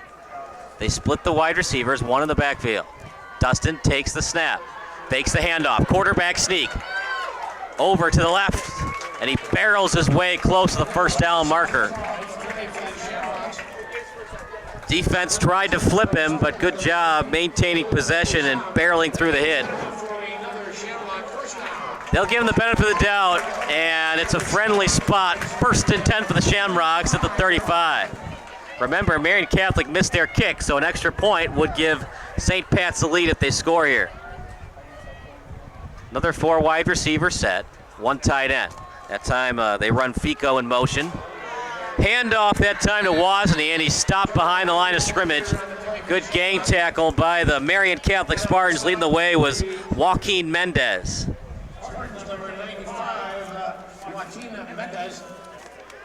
Ball placed now at the 36. It's going to be 2nd and 11 for the Shamrocks at the 36. 8:09 to go. Trips to the right. They move Davis out to the left. 1 in the backfield. Clean pocket, looks downfield, he's got a man! Past the 20, close to the 15. Big time pitch and catch. That time to Asai Sensino. 1st and 10 for the Shamrocks at the 15, and partner, they're moving right down the field with ease. They are indeed using the big size of the tight end there to go and get the 1st down. Red zone time for the Shamrocks. It's a screen pass now for St. Pat's, and the Spartans read it all the way. Leading the way on the tackle was Roosevelt Griffin.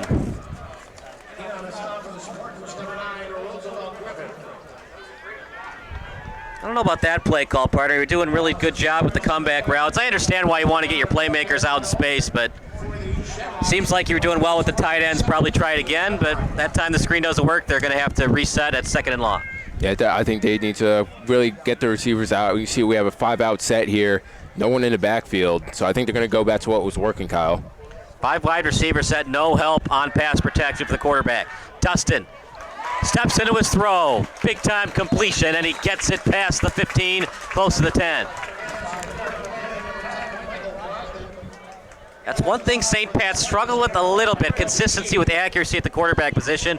We are seeing a quarterback composed and poised in the pocket, and it's leading to easy pitch and catches for the Shamrocks. Again, I think the play calling, Kyle, is helping, making it easy on your quarterback to come out the first drive. Ball placed at the 12, 3rd and 7 for the Shamrocks. Quarterback draw, not going anywhere. Read well by the Spartans, not too sure about that play call. Remember, there is no place kicker exactly listed on the depth chart. They use a lot of athletes at kicker. If you don't feel confident in a kicker, might as well just go for it. They think about it, then Dustin goes to the sideline. Initial inclination is it'll be a field goal attempt. On the hold will be Ryan Burt. On the kick will be Michael Schwab. It's all about rhythm, partner. Good snap, good hold, good kick. Indeed. We want to get that through the uprights and definitely get on the board after getting punched in the mouth early. Good snap, good hold. Kick is good. Beauty. Big time kick. It's never automatic at the high school level, but they make the 29-yarder. And the Shamrocks are within 3. We'll take a break at 6-3 Spartans here on SBS.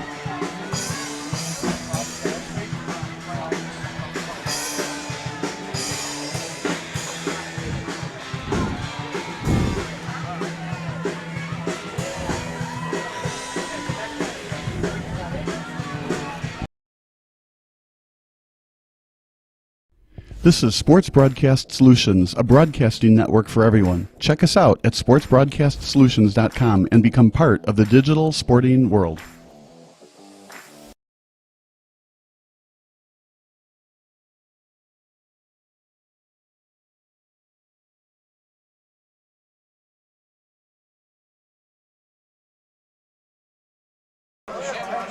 It's 6-3. Marian will get the ball. Unless St. Pat's, of course, wants to do an onside kick. We saw that last night, partner, where St. Ignatius was up 21-0, and they started the second half on a squib kick, and they tried to have the kicker get it back. Wasn't too sure about that play call, but the Wolfpack went on to win 35-0 anyways. Automatically a touchback when it goes into the end zone. Deep on the coverage was Jalen Holland, but it goes into the end zone. No chance for Holland to get the ball. 1st and 10 at the 20 for the Spartans, and Partner, it worked well on the running game last drive. I think they're going to do the same thing this drive as well. I think so. I think they're just going to hand the ball off to Tyler Lofton. If not him, Kyle Thomas is going to do the quarterback keeper and really drive the ball downfield. Don't fix something that ain't broken, Kyle. 78 yards on that touchdown. It was a pitch play out to the left, out to Lofton. One in the backfield. They split the wide receivers. Thomas, of course, the dual threat quarterback. He's still on his feet, breaks through a tackle, and he gets a couple. Not too sure about that decision, partner. If he had kept it to Lofton, looked like Lofton had a blocker out in front to the sideline. Yeah, I think he did. I think there was some good blocking on the outside there for Lofton, but nonetheless, Thomas did the keeper and really got physical as well. Trucked one of the linemen, and he was able to get a decent gain out of it to make it 2nd and 5. He's not a huge guy. He's only 175 pounds, but great size, 6'3" at the position. He's a dual threat quarterback. They don't pass a lot. They just haven't really had the opportunity to because they've dominated with Lofton. 4 wide receiver set, 1 the slot. Handoff. He's got space. That time, great open field tackle by Ryan Burt. It's the only way you're going to wrap up Lofton. You go high on him, he's just going to go right past. You got to get low and you got to wrap the knees. Yeah, I mean, for a sophomore, Kyle, his build is very big. So, yeah, you're going to have to get low, and again, you're going to have to wrap up and make open field tackles. He's only a sophomore. He's already 198 pounds. That's a load. That's a that big is a pop. big man. That's like Derrick Henry territory. Indeed. Almost. But nonetheless, a good tackle there from St. Patrick's defensive back, Johnny Crawford. Text line still open, 330-957-7653. Your favorite high school, college, or NFL memory. Shotgun formation. Handoff to Lofton. He's got space. Gang tackle, but he gets the first. 4:13 remaining. The clock stops, of course, on the first down. The chains move. 1st and 10 for the Spartans.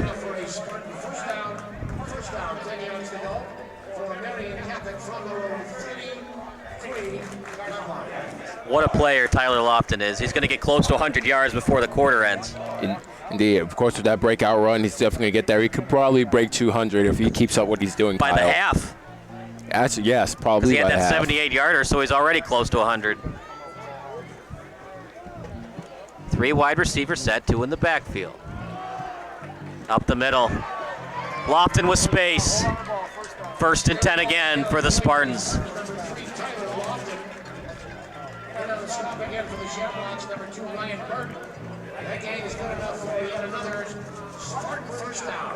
Remember, because the Spartans are running RPO partner, you can't just cheat up and expect the ball to be handed off to Lofton, because then Thomas will just keep it for the RPO quarterback sneak the other way. So it's just so hard to read. Scattered backs, 2 in the backfield. 3 wide receiver set, probably going to run it again. This time they pass. Downfield, great pass, and it's past the 20-yard line on the tackle. That time it's completed to IHSA. At Parter, when you're so good running the ball, it forces the linebackers in. One-on-one coverage down the sideline. Great pass by Thomas, right in stride. Touchdown saving tackle. Indeed, and now this is when they're going to start, I think, Marian Catholic to expand their offense and get their wide receivers involved. Now making up an array of play calls to confuse the St. Patrick's team that's already been struggling this game defensively. 3 wide receiver set. T formation.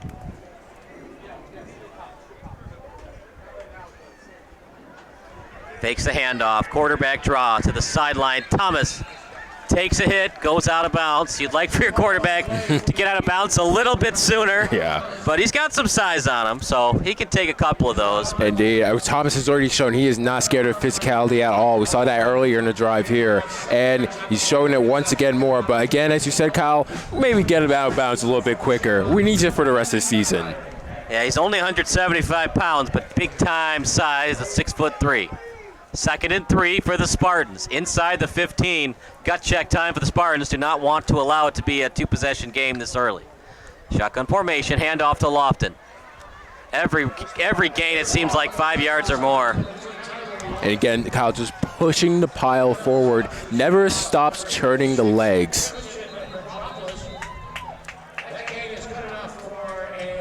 They'll stop the clock at 2:16. 1st and 10. All right, you be the coaching staff. You be Nick Lopez. Me personally, I would just run a screen. You're close enough to the goal line. Get a couple of blockers out right. Do you want to run it up the middle, or do you think it's screen? You want to get your playmaker Lofton out in space? I think don't fix it what's not broken, Kyle. Get Lofton the ball, run it up the middle. It's already been working here. We just saw in this last play him moving the pile forward almost single-handedly with a couple of help from his linemen. But to me, you're inside the 5, punch it into the end zone, maybe go for 2, get back within making it a two-score game. Timeout called on the field. We will stick with the action here. Marian 6, St. Pat's 3.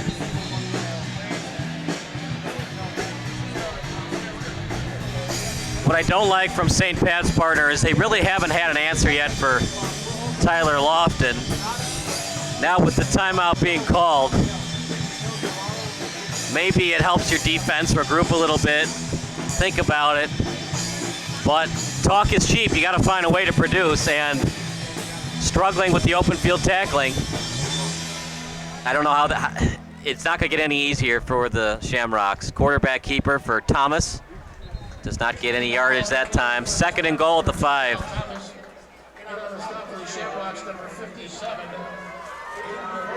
Aiden Gomez credited with the tackle. He plays both offensive line and defensive line. He's from Burr Grade School.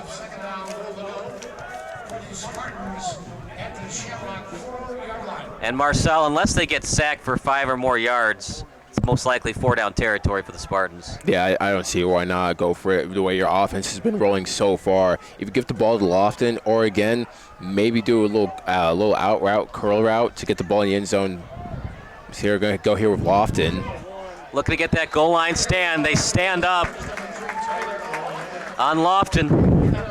Better response here from the St. Patrick defense. Bending but not breaking here, as they want to keep it still within reach for their offense to be able to produce.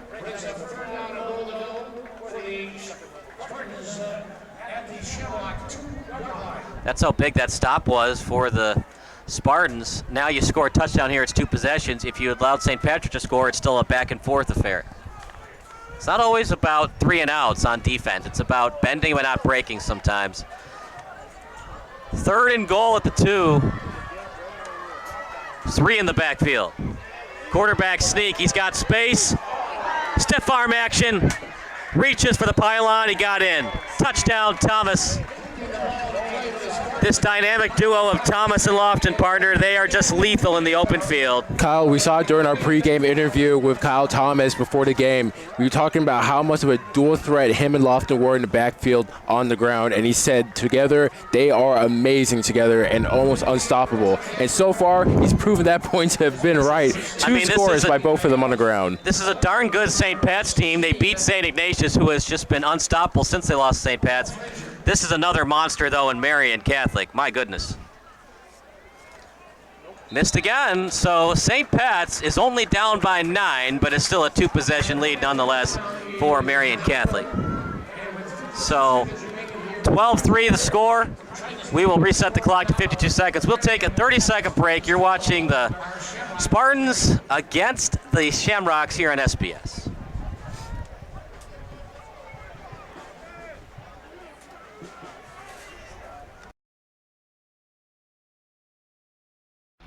Missing your child's sporting event just plain stinks. But you don't have to worry about that anymore, thanks to Sports Broadcast Solutions. SBS is a live broadcasting network, as well as covering your on-demand needs, recruiting videos, highlight reels, and much, much more. We can broadcast live to any website, and we also post as much on-demand content as you need. For more information about SBS, check out our website at sportsbroadcastsolutions.com. Sports Broadcast Solutions, Kickoff coming up for St. Pat's.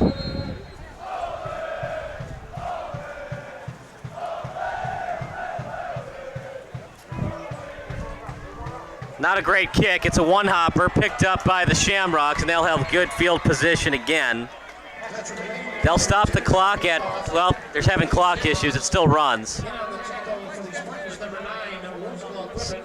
They're having problems with the clock. They'll probably reset it at 45. Right now it's at 37.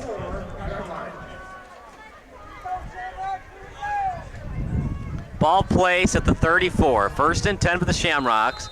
They got close. They were in the red zone, but they were stopped at the 12 and then had to kick a 29-yard field goal. 5 wide receivers set, nobody in the backfield. Dustin looks downfield. He's got a man. Oh, he had 2 wide open receivers and he missed them. Looked like the intended receiver was his tight end, Asai Cinceno, who's actually listed as a wide receiver on the depth chart.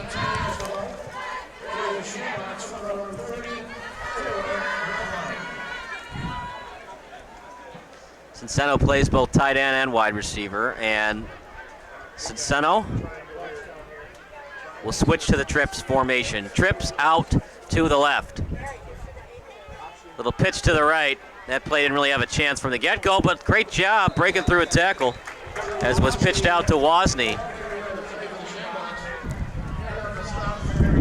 Good effort from Wozni there to try to make something out of nothing, breaking a couple open arm tackles and at least making a doable 3rd and 5 down conversion.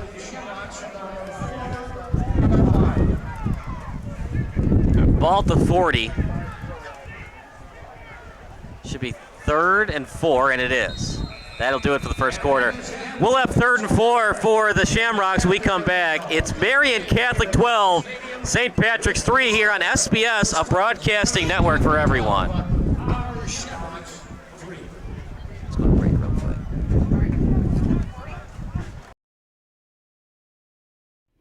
Sports Broadcast Solutions is a broadcasting network for everyone. For those of you who would like to broadcast or live stream your event, or maybe make a highlight tape but would like a sponsor to fund the event, SBS has a myriad of ways to advertise your sponsor during our broadcasts. We have commercials. We have on-air reads by the announcers. Albatross Physical Therapy and Wellness specializes in pain-free. We have graphics. And we have watermarks. Finally, Sports Broadcast Solutions can create a commercial for you or your sponsor. Whatever your sports broadcast needs, we are at sportsbroadcastsolutions.com. Check us out and become part of the digital sporting world. Well, partner, we said that it was going to be a test for Marian Catholic. They're up to the task, especially Tyler Lofton, getting closer and closer to the 100-yard mark. Indeed, and he's just going to keep turning his legs, I think, and I think they're just going to keep handing him the ball, Kyle. Kyle Thomas as well, getting in on the action on that last drive for a score. And we're going to see Marian Catholic defense so far. I mean, it's only a field goal on a drive for St. Patrick, but haven't really been tested that defense yet. So hopefully St. Patrick has something up their sleeve. St. Pat's 3rd and 4. Dustin, clean snap, looks downfield. He's got a man underthrown, picked off. It's picked off by the Spartans, Austin Alexander. And turnover on downs. Not what you wanted, partner, but about as good as a punt. It's about a 20, 30-yard pass, and you punt it, sometimes you shank one, so about as good as a shank punt. Yeah, I mean, it really was kind of just chucked up there, Kyle. Really came down kind of came down like a punt. Really easy interception there for the defensive back, Austin Alexander. Fell into his arms like a breadbasket. The Marian's possession with a chance to really make it hurt for the St. Patrick faithful. This is a Marian Catholic team. They're no slouch. This is a team that deserves to be 3-0. They're showing it today. They've done everything well. Defensively, offensively, running the football. All 3 phases have been good. Out to the right. Big time hit. Picking him up and throwing him to the turf. Trevor Wozni. Great tackle there from Wozni. Really doing it all for the St. Patrick's offense and defense so far. Really kind of been one of the highlight points for St. Patrick. Great tackle upending Thomas there. 2nd and 10 for the Marian Catholic Spartans at the 31.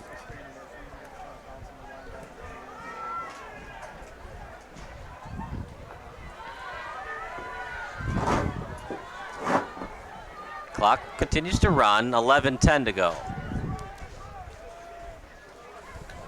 Trips out to the left, another pitch play.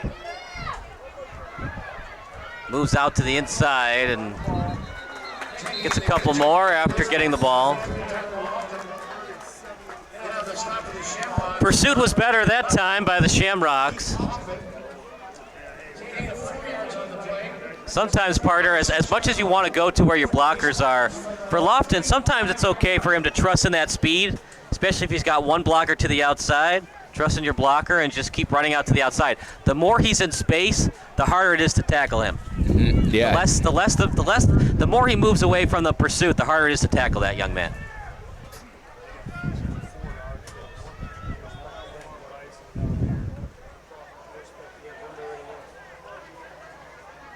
Almost offside by the Shamrocks. Clean pocket.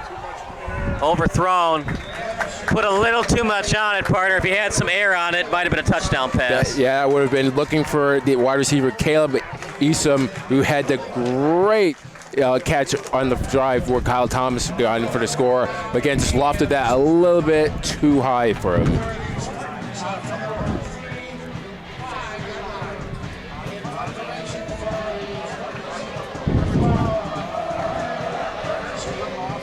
Fourth and 4 for Marian Catholic. They're up by 9, so no need to go for it this early on in the game. Maybe if it was 4th and 2 or 4th and 1, you'd go for it, not 4th and 4. But you've got Lofton, man. If all you need is 4 yards, sometimes it's worth the risk. But up by 9, probably just want to punt and play defense. Defense has been excellent tonight. Should be a false start against the Spartans. Early to move was Roosevelt Griffin. Yeah, I think the flanker there, Kyle, just got a little bit aggressive getting off his line. So at least St. Patrick here, again, looking like they'll likely get some good field position that hopefully they can capitalize on.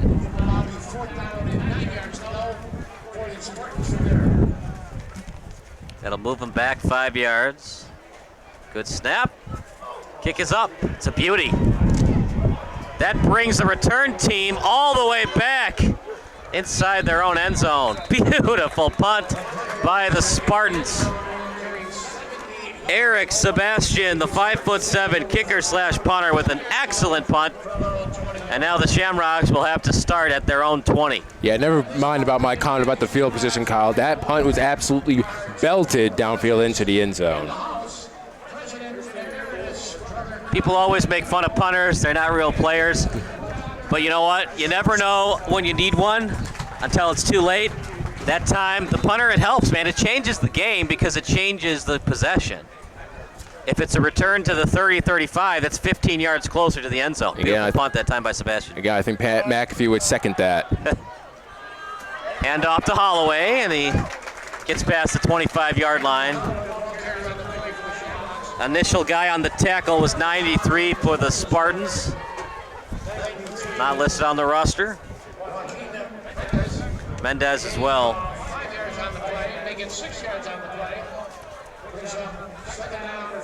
2nd and 4 for the Shamrocks at the 26-yard line. 2 wide receiver set, 1 in the backfield. Handoff. Holloway takes his time. Good hesitation move. Sees a hole developing. Runs through it. Gets to the 35. It's all about eyesight, partner. Sometimes as tailback, you got to be patient, wait for the next hole to develop. And then with your interview pre-game again, Kyle, I'm going to bring it up again. One of the things Anthony said that he thinks is a positive in his game is his ability to find the hole and then explode through them and then find those marginal gains. Again, using his legs, turning down the field here. This is a bright spot for St. Patrick. That time it was well read by Griffin, looking to make up for his false start earlier. And the slow developing screen to Leiden read well by Griffin. Lost a lot, 4 yards.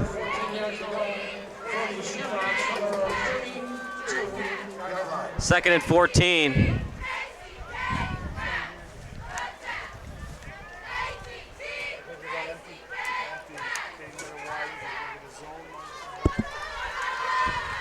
St. Patrick taking their time on offense, eliminating the possessions.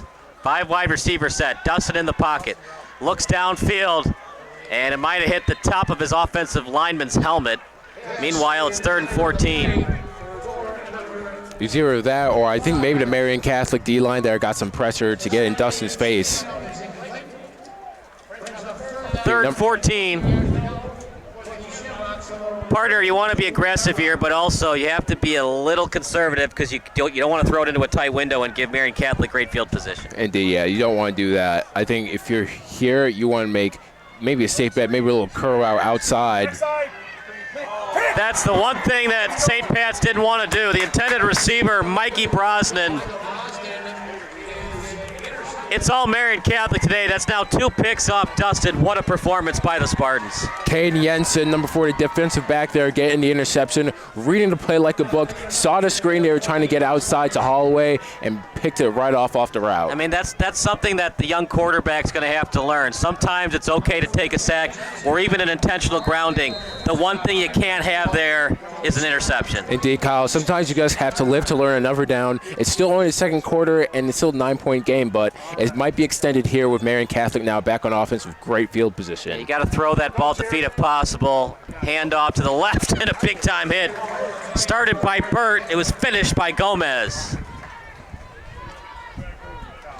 Well, if St. Pat's can keep them out of the end zone because Marian's missed their 2 extra points, 15-3 on the kick, still wouldn't hurt. I don't know if Marian feels comfortable with their place kicker right now. I don't think they do, Kyle. If they score here, they'll probably go for 2, I think. Yeah, most likely. You could be in a situation, too. Let's say it was like 4th and 10 at the 24. You could just do a pooch punt if you don't feel comfortable kicking the field goal. Lofton, my goodness, what a player. He's still on his feet. Past the 25. Once again, making something out of nothing there. Blocking wasn't exactly great that play, but nonetheless, shedding a couple tackles and at least got some marginal gain there to make it 3rd and long. 3rd and 7. The kicking game has not been good for Marian Catholic, at least not field goal kicking. If you can get 4 yards, you probably go for it. If you lose yardage, you probably do a pooch punt. See what they want to do here, depending on what happens on 3rd and 7. Wing T formation. Handoff, that time well read by the Shamrocks. Getting a couple are the Spartans. Handoff to Lofton. Alexander on the tackle. On that read option there, I think maybe Kyle Thomas maybe could have kept it there, Kyle. Yeah, nice little lane right up field there, and some decent blocking, but nonetheless handed it off to Alexander.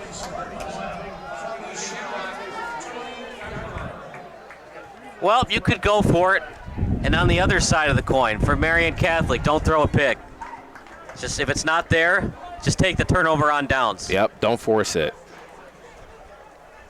Now, obviously, if you want to go for broke and you want to throw an interception in the end zone, that's fine because it just becomes a touchback. But if it's not there on the screen, don't force it to potentially become a pick 6. Yeah, they're going to talk over that, about that scenario that you're talking about, Kyle, taking a timeout. So each team now with 2 timeouts left. We'll update that on the board, and we'll take a 12-second break. It's Marian 12, St. Pat's 3 here on SBS.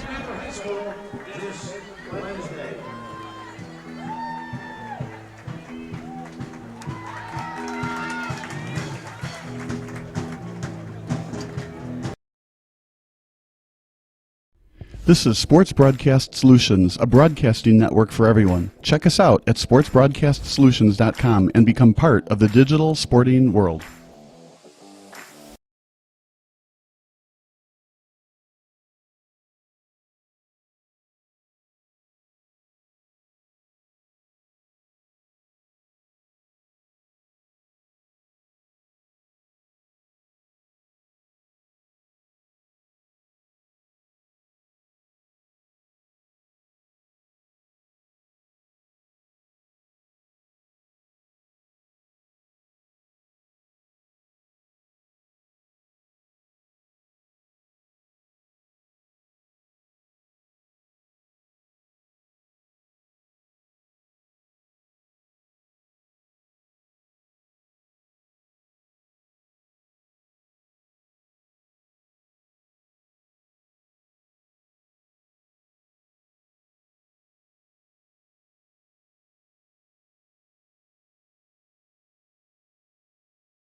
So it was a block in the back.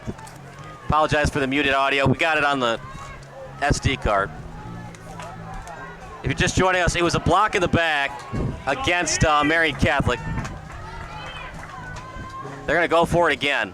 4th and 15. Looking for defensive pass interference. Could have gone either way, partner. I like the no call, but I can understand why you'd want that, as might have been a hand on the hip of the wide receiver for the Spartans, but that time they let him play on, and we'll stop play at 4:57. That was big. If you don't have the block in the back, it becomes 1st and goal. That might have been the game. I don't see St. Pat's coming back from a 19-3 or 20-3 deficit, but the block in the back happens. Now St. Pat's has to go the length of the field to make it 12-10. Possession arrow towards St. Pat's. Run off the guard. Wozni with it. On the sideline. Cuts it back in. Past the 45. 1st and 10 for the Shamrocks as the chains move.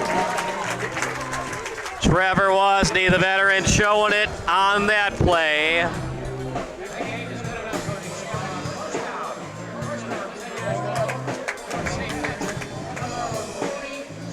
He's a little guy. He's smaller than me. He's 5'9", but he's a lot faster than I am.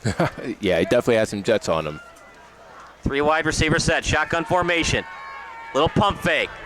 Rolls out to the right. Nothing there. Oh, look at that! The up and under move, and he gets to midfield. Great improvisation there from Dustin.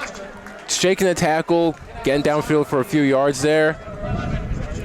Now we're starting to see St. Patrick get into a little bit of a groove now. They're not completely out of this yet, Kyle. We may have a game on our hands here nearing towards the half. If they can get maybe some points on the board. As John C. Riley would say, a little shake and bake action there from the quarterback. 2nd and 7. Fakes the handoff.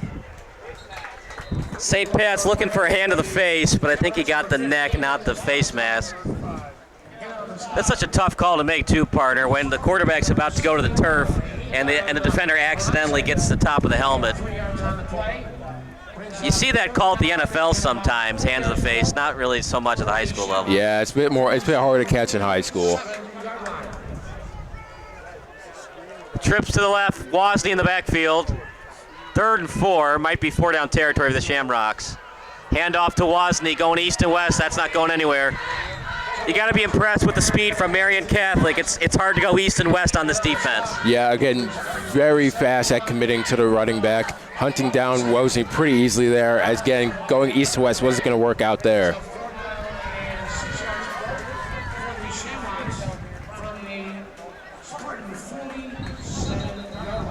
St. Pat's going to talk it over. They've got 1 timeout left. This will be a 60-second timeout. We'll take a timeout as well. It's Spartans 12, Shamrocks 3, here on SBS, the broadcasting network for everyone.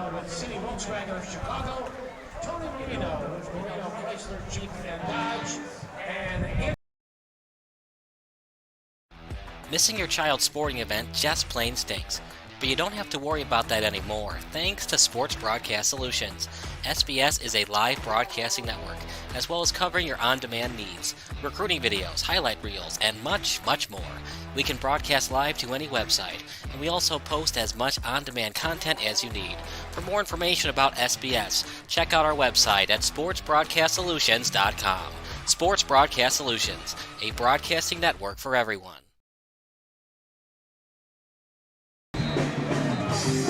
12-3 lead for St. Pat's. It's been a team effort for Marian. This actually could be worse. They had a 1st and goal, but because of the block in the back, it got called back. It's almost been a perfect game for Marian Catholic thus far, except for the special teams on the extra points. 4th and 6 might possibly be the play of the game. 5 wide receiver set. Clean pocket on his back foot. Picked off again. That's the 3rd pick of the game for the Spartans. Goes upfield with it. Still on his feet. What a pick, and the return, that time by Austin Alexander. You got no choice, partner. It's 4th and 6. That's an interception I don't mind because you got to convert anyways. Problem is, I'd like for you to step in your throw. I know as a quarterback you don't want to take hits, but it's a lot harder to complete on your back foot than when you step into the throw. Yeah, again, looking for a Cinceno there, the wide receiver, just out of reach there, and intercepted by Alexander. Not a great start for Dustin, not a great half for Dustin, as a matter of fact, but again, that's one you can live with there. Yeah, I mean, you got no choice. It's 4th and 6. Either convert or they get the ball back anyways in good field position. Marian Catholic trying to do what they did the last drive. Handoff to Lofton, short gain. You know what I like, too, about Lofton is he doesn't seem fazed by short carries. He doesn't get mad. He doesn't call on his offensive line. He just takes the 2 yards, gets back in the huddle because he knows he has the ability to break one off for 30-plus yards. Indeed, and of course he shows patience. He shows a lot of patience for a running back, especially a running back so young, only being a sophomore. He's going to have a lot of RC snaps left in him before he leaves Marian Catholic. Yeah, this is a guy that's most likely going to be playing on Saturdays. Yeah, for sure, most definitely. Hopefully he stays healthy, and if he does, I mean, this is a kid that sky's the limit with him. He's only a sophomore. 2nd and 8, past the 45, fakes the handoff. Gang tackle by St. Pat's, and you know, you hear it with the coaching staff here in the press box. And I agree, you know, trust in your speed.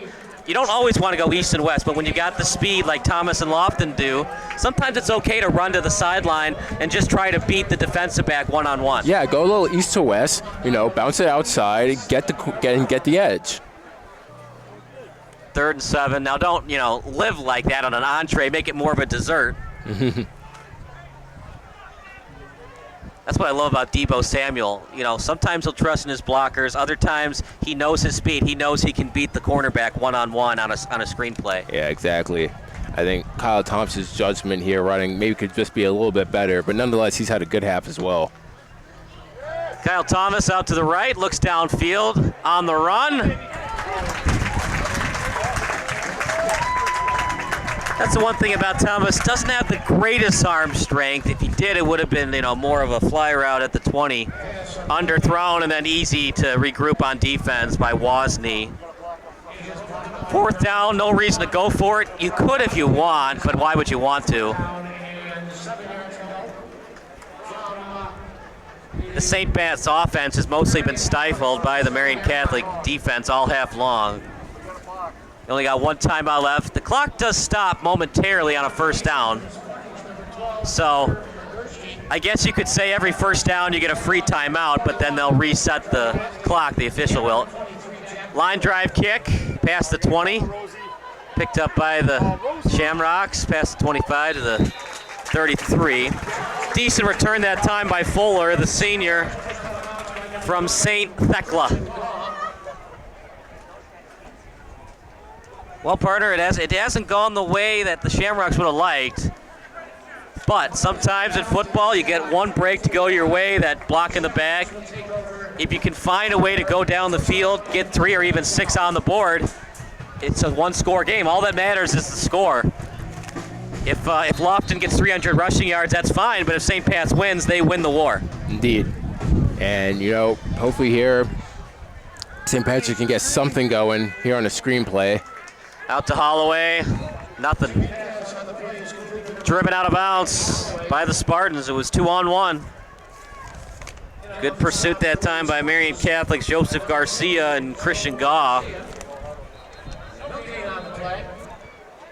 St. Pat's making sure the clock stopped. It did. It stops at 45 seconds. Possession arrow to St. Pat's.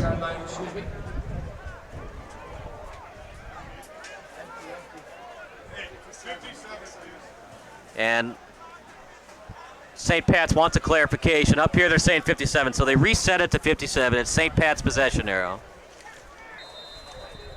And that's big. An extra 12 seconds is huge in the game of football. Shotgun formation. Clean pocket for Destin. He rolls out to the left. Looking downfield. Fakes a pass, most likely a hold against the Shamrocks, and then driven out of bounds. Yeah, that's sometimes the problem with scramble drills is the offensive line has pass protection inside the pocket, and then once the quarterback rolls out, it's hard for the offensive lineman to let go of the defender. Yeah, it's hard to contain them, of course. I mean, you already set the edge from blocking, setting up the blocking quarterback in the pocket. But again, once he scrambles out, it's a bit hard to do that.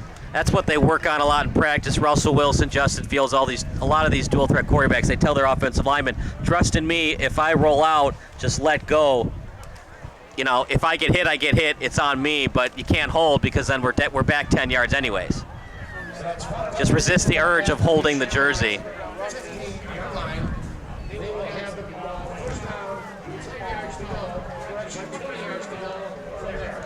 Remember, Marian Catholic has 2 timeouts left, so St. Pat's can't just run the ball and run out the half. They'll run it out to Holloway. Holloway's got a blocker, and Marian Catholic might call a timeout here. They will not.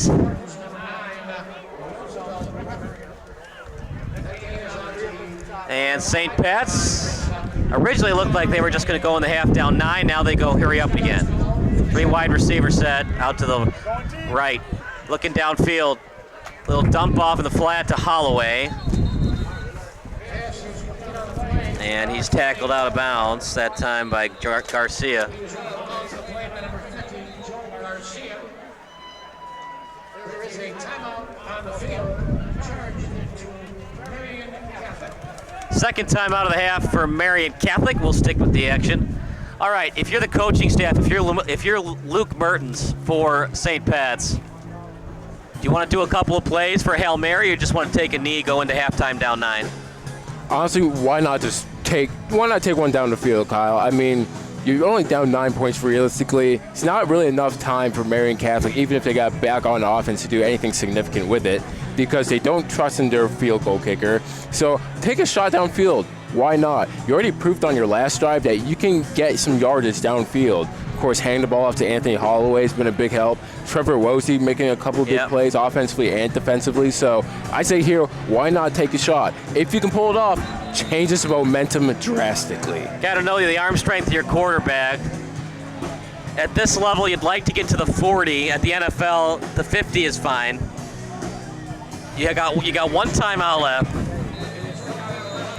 However, it's 4th and 11. They're going to do the safe thing and kick.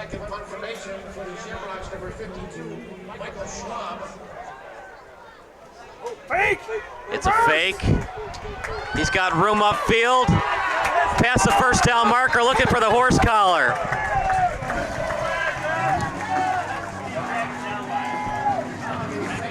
St. Pat's wants the horse collar, but remember, partner, it's not a tug at the jersey. It's got to be inside the horse collar for it to be called.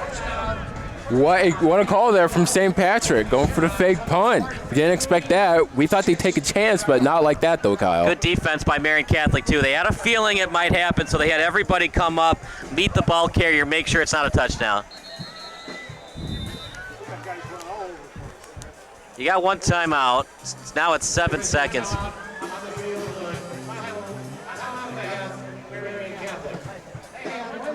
So that's the last time out for Marian Catholic. St. Pat's has 1 left. If you want to, Parter, you could try to do one of those like out routes quick, or you do like a little dump off in the flat, then you do like a wide receiver slide, and then you call timeout to try to get 5 extra yards.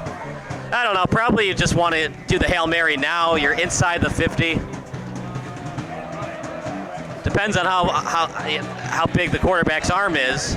Yeah, depends on Dustin's arm strength, but also his confidence too here, Kyle. We got to remember, he's thrown 3 interceptions here this first half. That's going to do anything for a high school quarterback. You could also do like a 10, 20-yard pass and do 10,000 laterals. A lot of different options. But here we go. This is what makes football fun. A potential Hail Mary to end the half. We'll see what St. Pat's wants to do.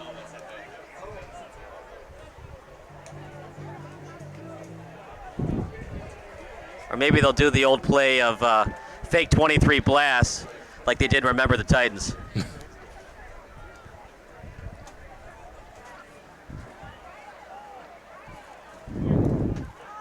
I've seen that movie way too many times.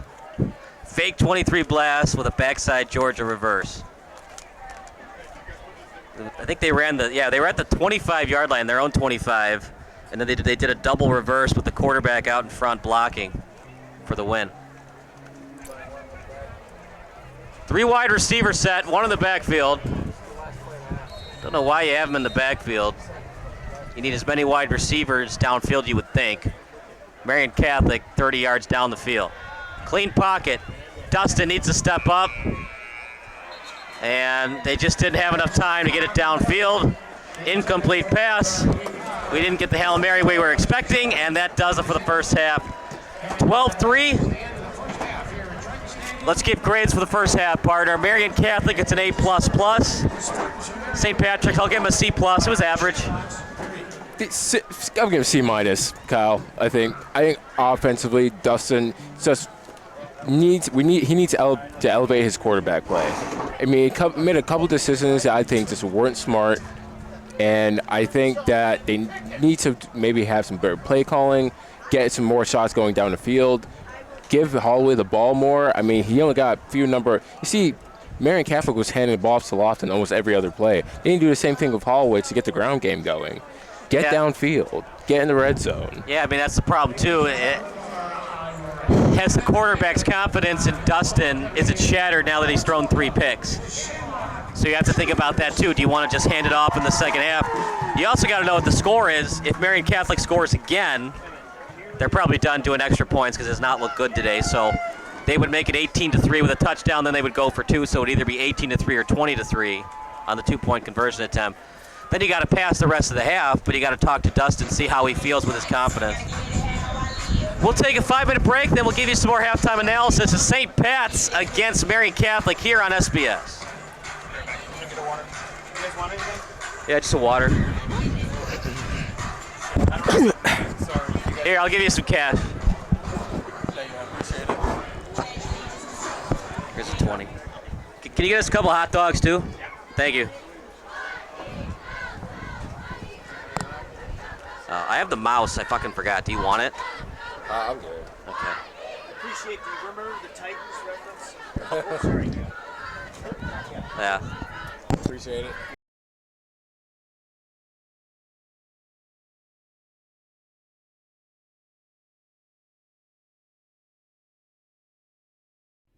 Sports Broadcast Solutions is a broadcasting network for everyone. For those of you who would like to broadcast or live stream your event, or maybe make a highlight tape, but would like a sponsor to fund the event, SBS has a myriad of ways to advertise your sponsor during our broadcasts. We have commercials. We have on-air reads by the announcers. Albatross Physical Therapy and Wellness specializes in pain-free. We have graphics. And we have watermarks. Finally, Sports Broadcast Solutions can create a commercial for you or your sponsor. Whatever your sports broadcast needs, we are at sportsbroadcastsolutions.com. Check us out and become part of the digital sporting world.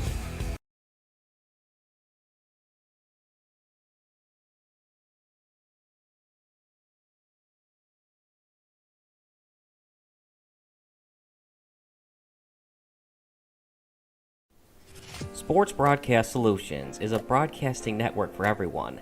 At SBS, we offer a professional broadcasting experience for the non-professional athlete. Just like the pros, we offer everything for you. Play-by-play commentary. A no-hitter at Kane County Stadium. 15 strikeouts, 1 walk, 1 error, and that's it. Color commentary, highlight reels, recruiting videos, and much, much more. Unlike our competitors, we zoom in on the action and always have a live scoreboard with a live time code. If you're ready to have your next sporting event feel like CBS Sports, then make sure to call Sports Broadcast Solutions today. Our phone number is 330-957-7653, or you can go online to sportsbroadcastsolutions.com. SBS, a broadcasting network for everyone.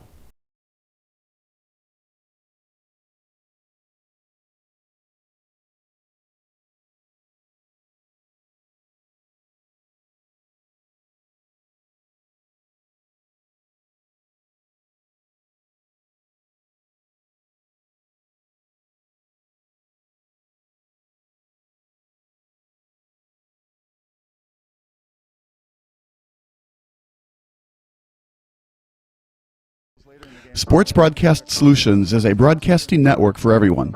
Let SBS broadcast your sporting event. We have experience and can generate excitement and permanent digital memories for your team. Tonight. That time, finally a goal for the Stampede.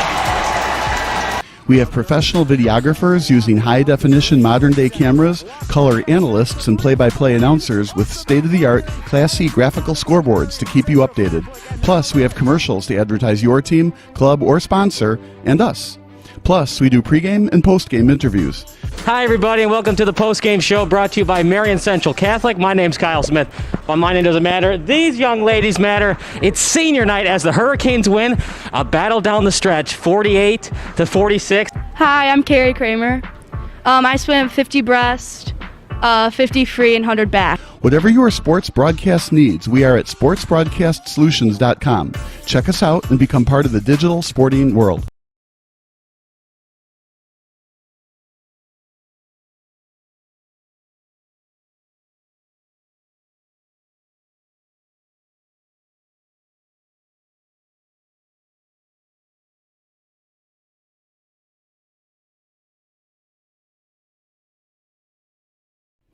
Sports Broadcast Solutions is a broadcasting network for everyone.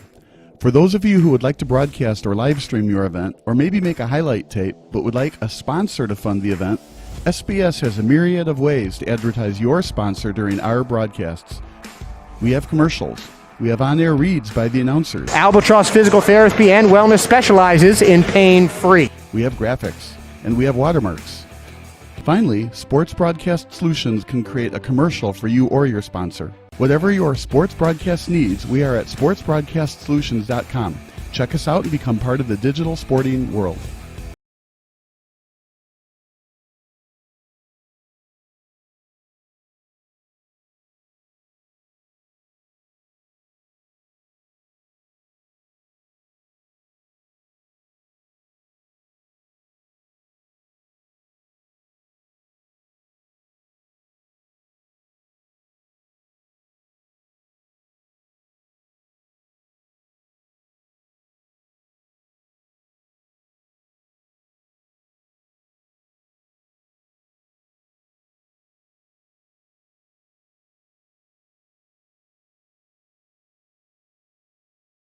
This is Sports Broadcast Solutions, a broadcasting network for everyone. Check us out at sportsbroadcastsolutions.com and become part of the digital sporting world.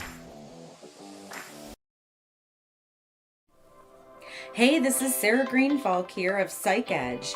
Do you want to learn how to improve your performance, improve your confidence, improve your resilience? Coming this fall, Psych Edge is releasing 5 workshop classes that will give you the skills to accomplish your goals with increased confidence and resilience. This is your opportunity to learn all the main psychological pieces of mental training in one place, plus the process I've developed to build these skills. Go to my website, psychedge.club, and sign up for my monthly blog emails, which will include the updates on the class release.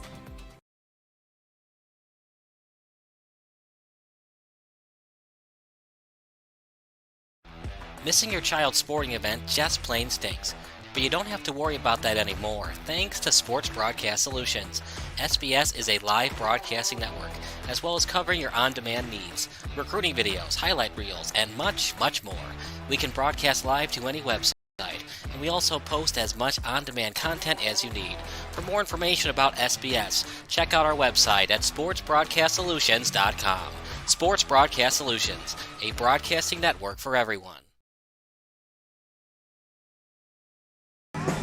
Back to the action at Triton College, the halftime show brought to you by the St. Patrick High School Athletics Department.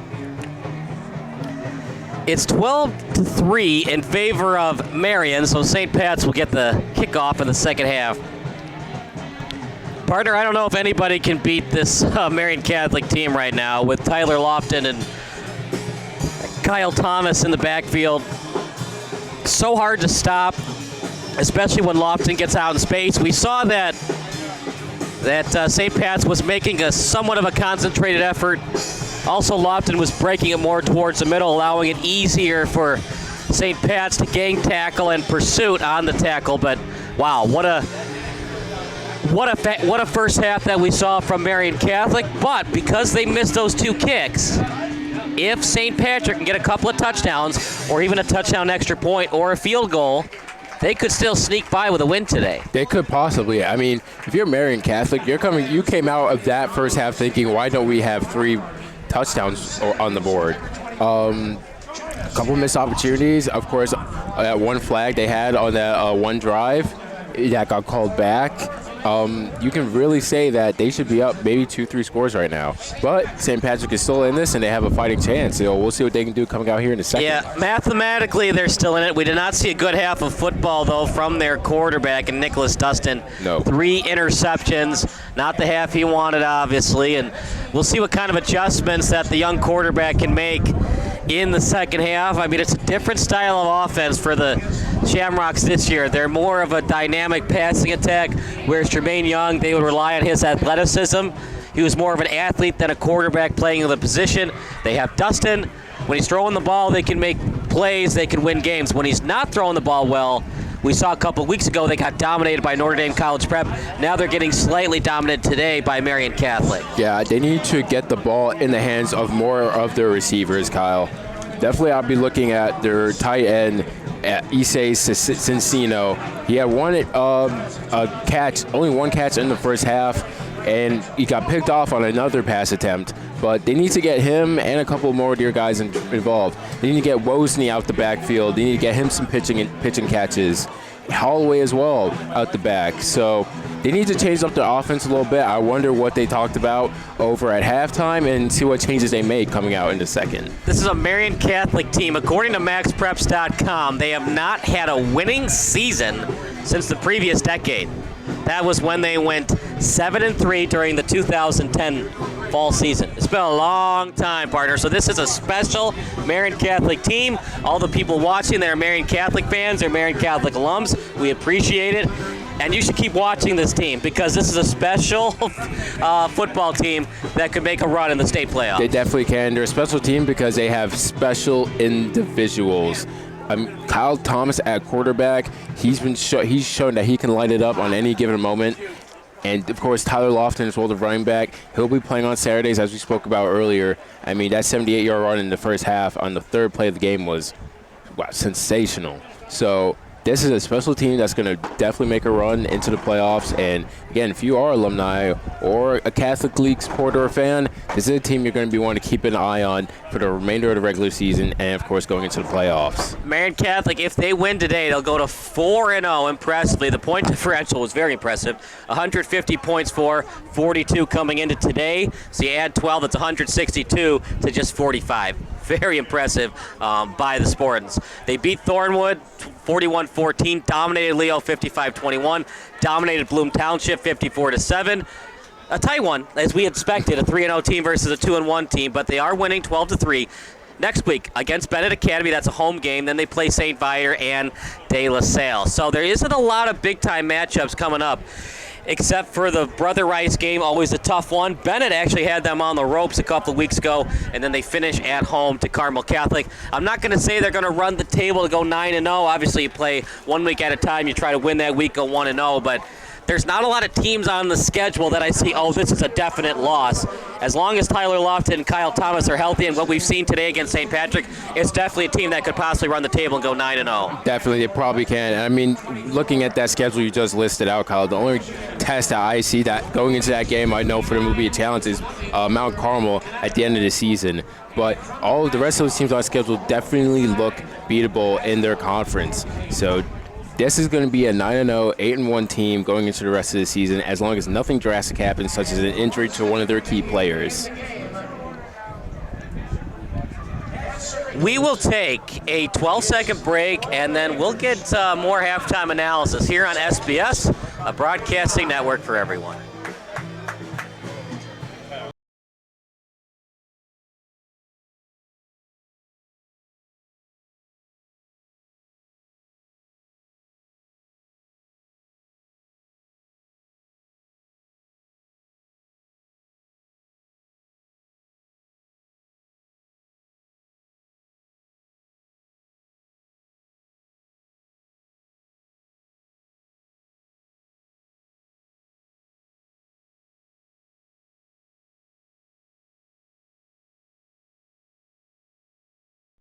This is Sports Broadcast Solutions, a broadcasting network for everyone. Check us out at sportsbroadcastsolutions.com and become part of the digital sporting world.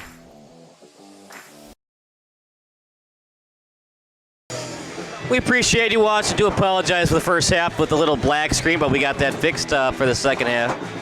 It's 12-3. Text line still open, 330-957-7653. Your favorite high school, college, or NFL memory.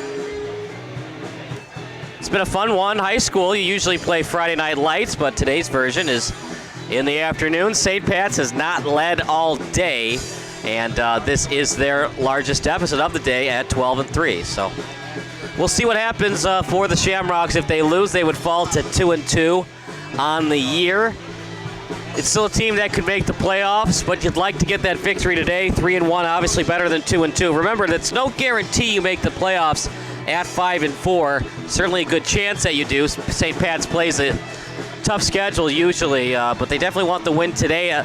Lost a couple weeks ago against Notre Dame College Prep, certainly hurt. And one thing at a time, obviously, they're going to get the ball in the second half. Dustin cannot turn the ball over anymore. 3 interceptions has already hurt the Shamrocks. A fourth one could most likely put it away and make it a Marian Catholic victory. I mean, yeah, St. Patrick during that first half, and coming into the second, Kyle, they're going to be on their heels, especially that defense. They're going to have to be able to bend and not break and keep it within a respectable range so that St. Patrick can get back into this game.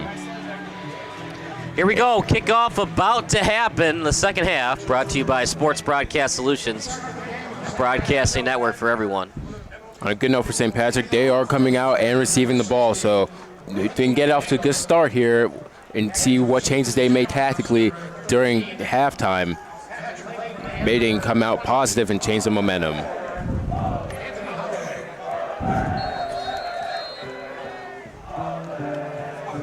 Still having problems with the tee, so they'll have to hold the kick. Good hold, an okay kick, and bad decision, partner. Just let that kick go out of bounds. Don't try to catch it like that. Yeah, I mean, if you let it go out of bounds, you would have gotten better field position, right? But on the return was Patrick Lydon. It'll be 1st and 10 for the Shamrocks. 11:55 on the clock. Ball to 23.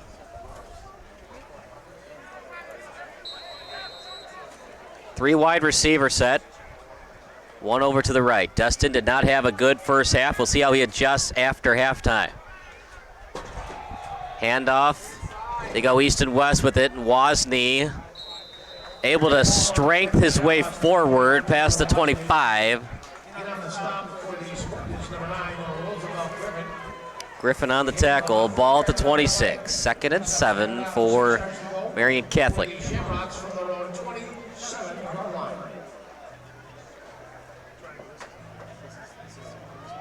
Nobody deep at safety for Marian Catholic. Wozni goes right into contact. Instant penetration delivered by the Spartans.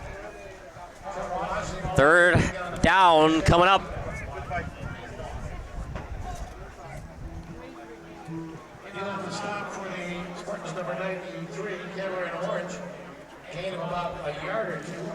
You know, it seems like it's been a completely dominant performance by Marian Catholic, and it kind of has been, but at the same time, it's only a 9-point game. You get a touchdown and a field goal, you win the game. In the pocket, stepping into his throw is Dustin. 1st and 10 and more on the completion. good job there from Dustin, feeling the pocket, having awareness to just scramble out there and then get the completion.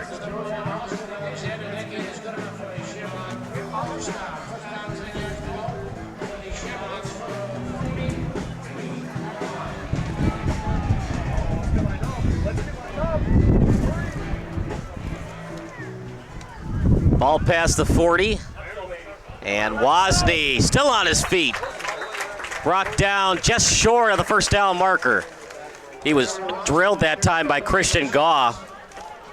It was a high hit, and he just pushed him to the ground. It'll be 2nd and 1 for the Shamrocks at the 48. Trips over to the right, one in the backfield. Dustin thought about going hurry up. Instead of slows it down, looks to the sideline for the call. Might be a pass. You've got another play to work with. Handoff to Wozni. Stiff arm, still on his feet. At the 40, at the 35, close to the 30.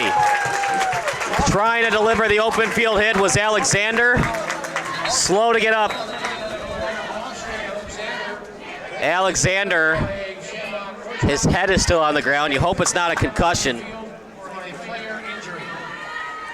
They need him, partner. He had a big interception in the first half. He did. He's been making plays all over the field and also contributed offensively as well. And it looks like he is holding his head, unfortunately. You hope it's nothing too serious. It's a zero tolerance policy for concussions, so he's got to go to the tent immediately, get checked out.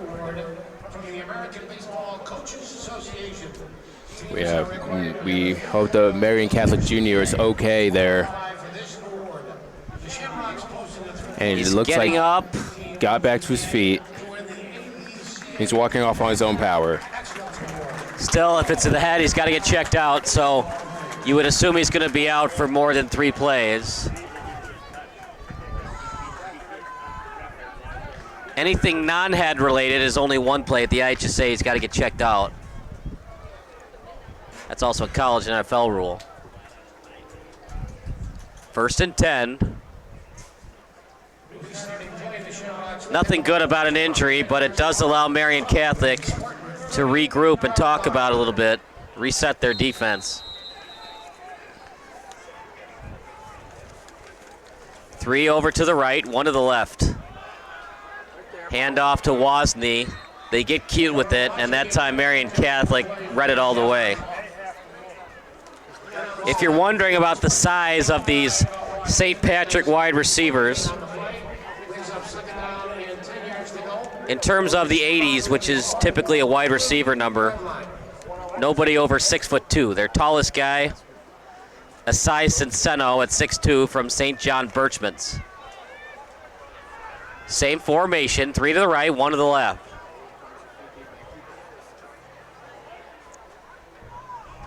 St. Pat's taking their time. Only down 2 scores, incredibly. As good as Lofton's been today, they're still only down by 9. Clean pocket for Dustin. Surveying the field. Open man! Just a little too high. Oh boy, it was a beautiful route run that time by Cinceno. That was a touchdown, Kyle. It's just not Dustin's day. He's just off.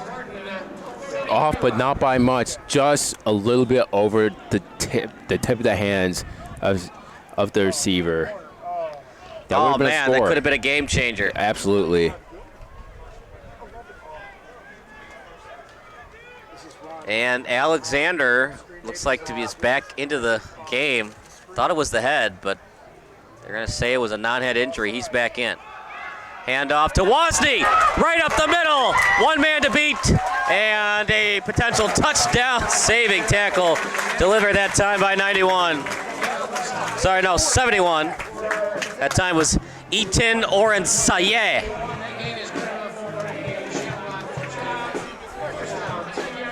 That's a big boy. Eaton Orensaye is 331 pounds.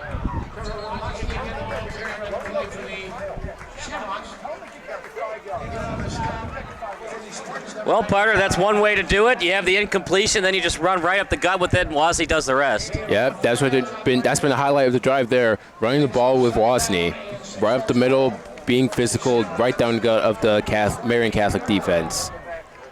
Ball at the 8-yard line. To Wozni. Reaches for the goal line.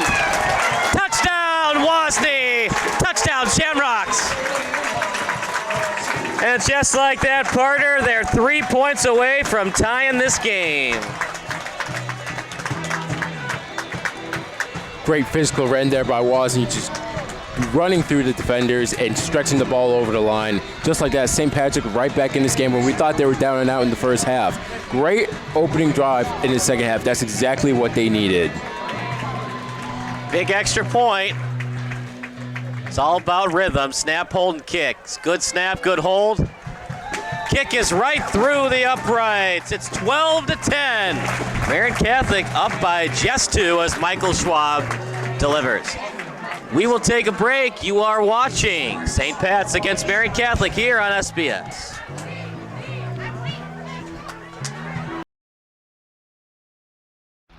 Missing your child's sporting event just plain stinks. But you don't have to worry about that anymore, thanks to Sports Broadcast Solutions. SBS is a live broadcasting network, as well as covering your on-demand needs, recruiting videos, highlight reels, and much, much more. We can broadcast live to any website, and we also post as much on-demand content as you need. For more information about SBS, check out our website at sportsbroadcastsolutions.com. Sports Broadcast Solutions, a broadcasting network for everyone.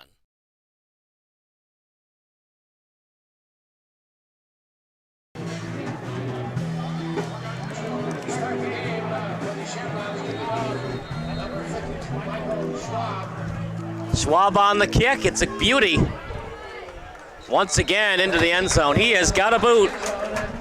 And they might need him today, partner. They're only down 2 if they can hold Marian Catholic's offense. A lot easier said than done, but if they can hold Marian Catholic's offense, it might be down to Schwab to win it on a kick to make it 13-12. Oh, possibly that could be the scenario here. I mean, when you bring it within that scoring range, definitely looking at your kicker to make a play there. But what they want to do now here defensively is stop the run of Marian Catholic. That was the biggest problem in the first half. Well, the first test for Marian Catholic this season. Are they up to the task? They had an injury scare with Alexander, but he's back in the game. They fake it to Lofton, and St. Patrick was not fooled. 2nd and long coming up for Marian Catholic. They'll credit it to Aiden Gomez for the TFL. Wow, they say he got enough forward momentum for a no gain. I disagree. I think they got him before the line of scrimmage. I think they did too. I think Thomas got stuffed there, but he'll get the benefit of the doubt. Because usually for quarterbacks, especially once he's hit, they stop forward progress. Tailbacks, they give him an extra, second to dive for extra yardage, but quarterbacks, they stop the play typically right away. One in the backfield. Handoff, not going anywhere. Well, we talked about in the pregame show, partner. It's a Marian Catholic team. They haven't had to pass a lot. Now, Thomas has actually looked pretty good passing the ball today. He's had opportunities to get touchdown passes. He's been a little bit long on the passes. Some of them have been right in stride. He's going to have to do with his arm a little bit for the Spartans to win this game. Yeah, he will, and that's something I don't know if he's too comfortable with. I mean, he had a couple of attempts there in the first half that should have been for scores, but he's going to have to find his targets and get the ball on the money here. Marian Catholic up by 2. They've led all day. They started the game up 6-0. It only took them 3 plays to get that 78-yard touchdown run. One in the backfield, trips over to the left, looking downfield. Thomas, quarterback keeper, dives for the first down marker, but he was brought out of bounds that time by Johnny Crawford. Joseph Lukic was there as well to make sure that Thomas didn't get to the first down marker. 4th and 3. If you were at midfield, partner, you could consider going for inside your own 30. You're just going to have to punt. Yeah, you don't want to take that risk here. It's a game now. You don't want to mess around with your Marian Catholic. You want to rely on your defense to hopefully get you back into this game and retain the lead. You don't want to give Dustin any extra confidence. He's definitely thinking about it. Bad kick. It's shanked, but it takes a very friendly Marian Catholic roll past the 35. It's at the 34. Only down by 2, incredibly. That's the St. Patrick's team. It's kind of death by 1,000 cuts. They don't always wow you, but they just stay in the game, and they stay in the game. And just when you think you put them away, they hang in there, and then the 4th quarter comes around, and they're only down by 2 points. Say what you want about their play today so far, Kyle, but this team does not quit, and they're grinders. They're grinders who know how to get a result out of the game, and so far in the second half, they've proven to do that with a scoring drive and getting turnover on downs on defense. Getting the 3 and out, excuse me. They run it to Holloway. You called it, partner, and the coaching staff must have been listening to you because they run it to Holloway. Yeah, they need to get him much more involved in this second half. We saw Trevor Wozni do his turn on the last drive and get his touchdown. I think it's Holloway's turn now to get in on the party. Pitch out to the right to Holloway. And great job on the second effort.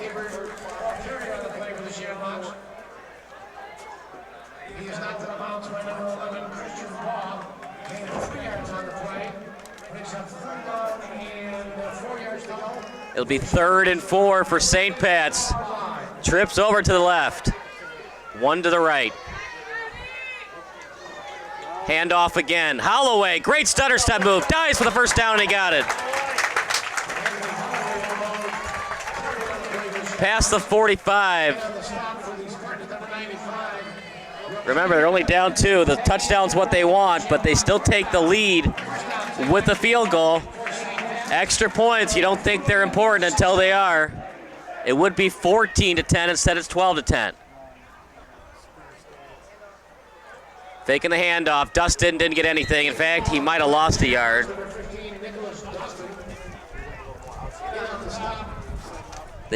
Garcia's there on the tackle. And indeed was a tackle for loss. Since it's a quarterback, it's technically a sack.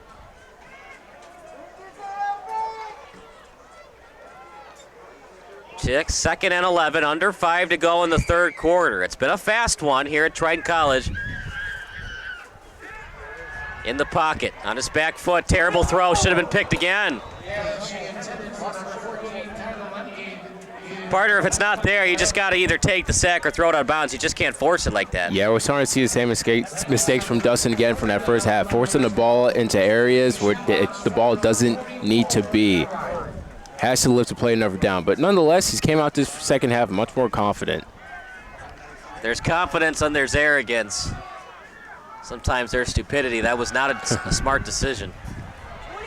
Rolls out to the right. That time it's a good throw. Holloway past the first down marker. Down the sideline, still on his feet. Holloway with a big time catch in the flat.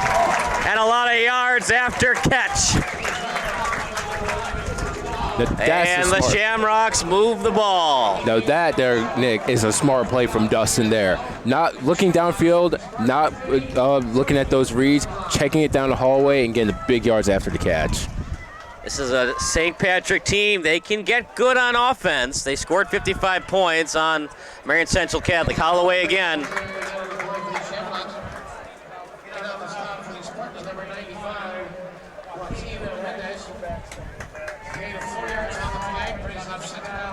Well, this is the game we thought we were going to get. When it started the game, it looked like it was going to be a blowout, but St. Pat's, they hang in there on defense. They hang in there. A group effort on defense to keep Lofton in check, and now they're only down 2 inside the 30-yard line. 2nd and 6 at the 29. And a timeout called by St. Pat's. Partner, that might be costly. You want to save those timeouts till the end of the game. Yeah, it's not the most reasonable time, I say, to take a timeout, but nonetheless, they feel the need to, and we'll see what adjustments they make. We'll take a 12-second break. You're watching the Spartans against St. Pat's here on SBS. Who took it? Just move it to the left. This is Sports Broadcast Solutions, a broadcasting network for everyone. Check us out at sportsbroadcastsolutions.com and become part of the digital sporting world.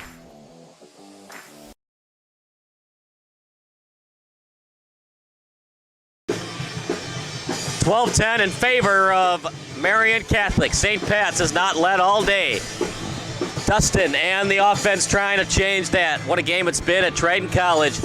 Marian Catholic looking to go to 4-0, but partner, they're going to have to earn it because St. Pat's is there for the answer. Yep, they are not going down without a fight. St. Patrick now right back into this game and making another drive here downfield using the run game of Trevor Wozni and, of course, their running back Anthony Holloway. So those two guys in the backfield are doing it all right now for St. Patrick's. Trips to the left. Handoff to Wozni. Changes directions. And he hits the ref accidentally. Hey, man, sometimes the ref might get a concussion. You got to get out of the way. Yep, man, the stripes. He has to move, man.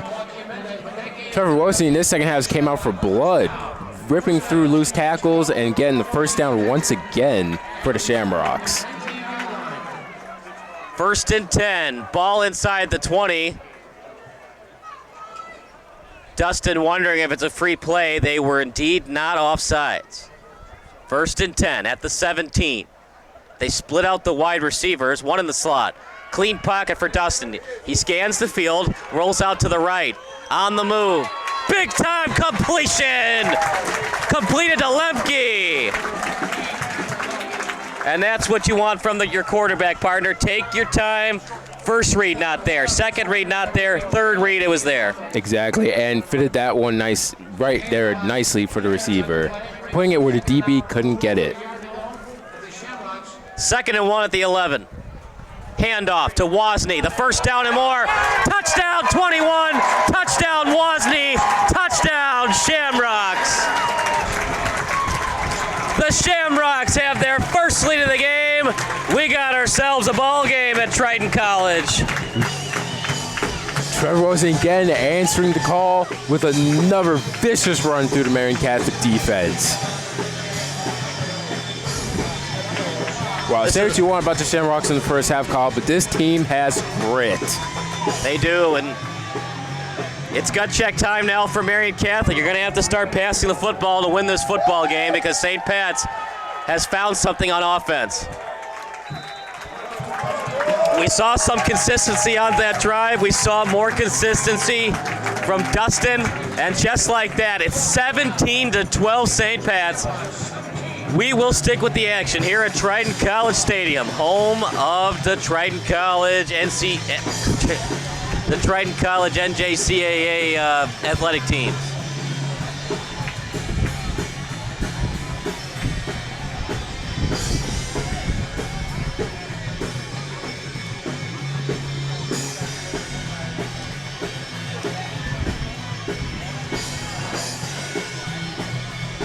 It's pretty cool that they have their own band here at Triton College and they're not relying off a DJ. Yeah, that's very true. They're ripping it too, Kyle. Those kids are pretty good down there. They've got the cymbals and everything. They got a full percussion, electric guitar. We had electric guitar doing the national anthem. It's an environment here at St. Patrick High School. Student section's jumping now. Absolutely electric coming out here in the second half. Those extra points, they're hurting Marian Catholic. They'd only be down 3. Now they got to go the length of the field to take the lead. Yes, they do. But, we've seen already Marian Catholic, they have the ability to do it. Let's see what the Spartans now are really made of.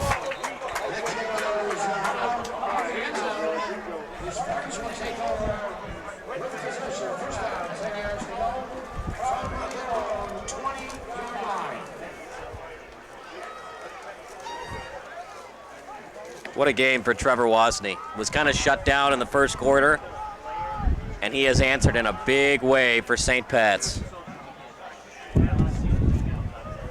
They're going to need him down the stretch if they're going to win this game.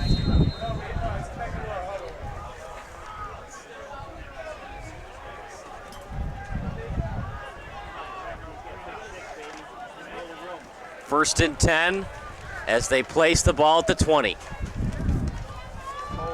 Handoff to Lofton. Nowhere to go. The pursuit was there, and Crawford finishes the play with a TFL. Great pursuit there by the entire St. Patrick's defense running downhill. Again, Marian Catholic, it looks like their play call is becoming a little bit predictable here, Kyle. They might want to change it up and start going through the air again.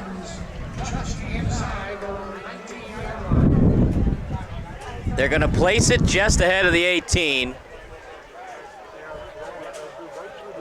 We'll mark it at the 19. 2nd and 11. 2 in the backfield. Can Marian Catholic answer? They have faced their first adversity of the season. Pitch out to the left. This is their bread and butter. Lofton again.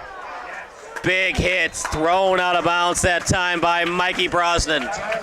If he didn't get that hit, partner, it would have been another touchdown. Yeah, he didn't. Again, good pursuit, getting down that line. You see Lofton going from east to west, but not being able to get it upfield. But again, Can for Kyle Lofton, Thomas deliver in the air? He's done it a couple times today. He's going to have to do it at least a couple more times today to get the win.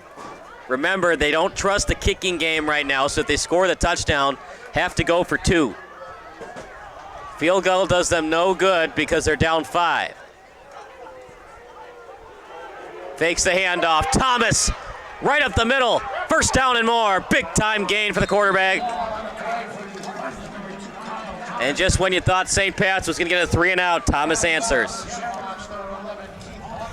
for Thomas, that was his best run since his touchdown in the first quarter. Good job making the right read, seeing the gap upfield, and then just putting his head down, trucking defenders in the process. I mean, that's a fearless quarterback right there. He doesn't care how small he is.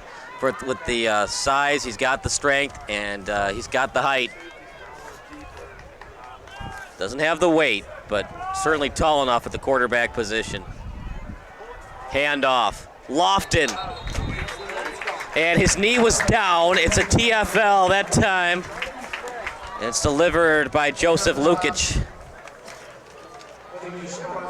Second and long, under 1:40 to go. Ball placed at the 39.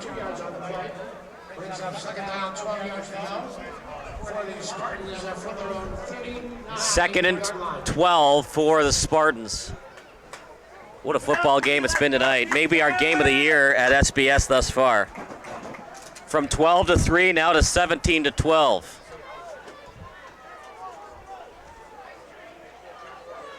Shotgun formation. Fakes the handoff. Right down the seam. Completed to Alexander. Still on his feet. It's going to be a touchdown for the Spartans. And we talked about, could Thomas answer with the arm? He certainly can. What an answer by Kyle Thomas. It's proving that he is the dual threat quarterback. He really is. Going in the air to Alexander. Alexander, who looked like he was down earlier when we began the second half. What a way for him to come back and also make an impact on this game. Marian Catholic not backing down, proving that they can take a test. Have to go for 2. Touchdown for Marian.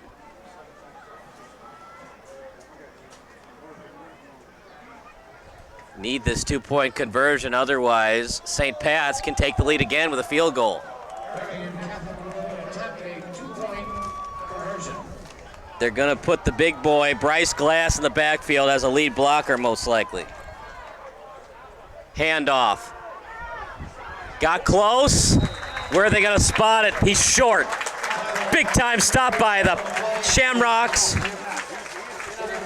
And just like that, Aiden Gomez there on the stop. A field goal would give the Shamrocks the lead once again.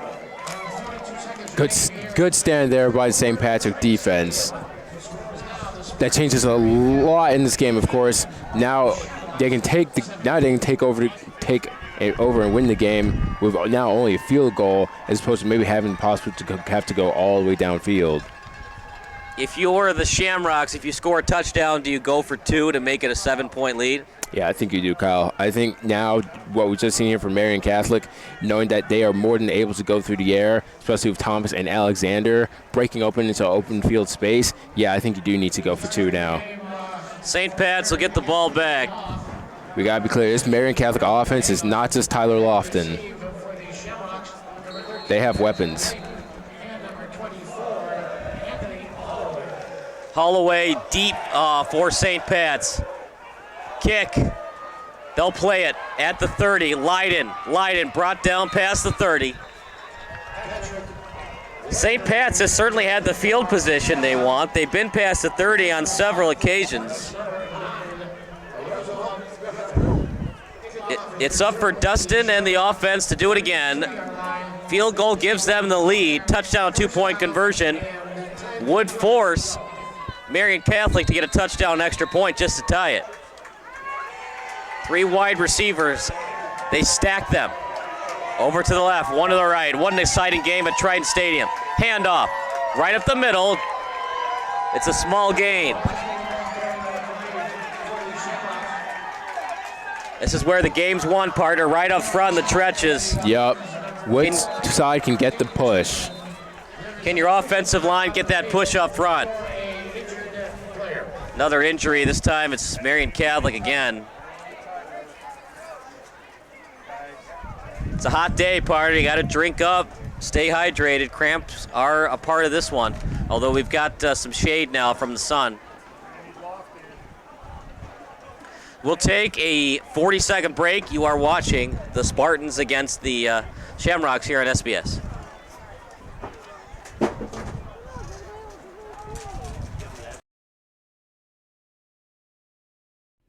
Sports Broadcast Solutions is a broadcasting network for everyone. For those of you who would like to broadcast or live stream your event, or maybe make a highlight tape, but would like a sponsor to fund the event, SBS has a myriad of ways to advertise your sponsor during our broadcasts. We have commercials.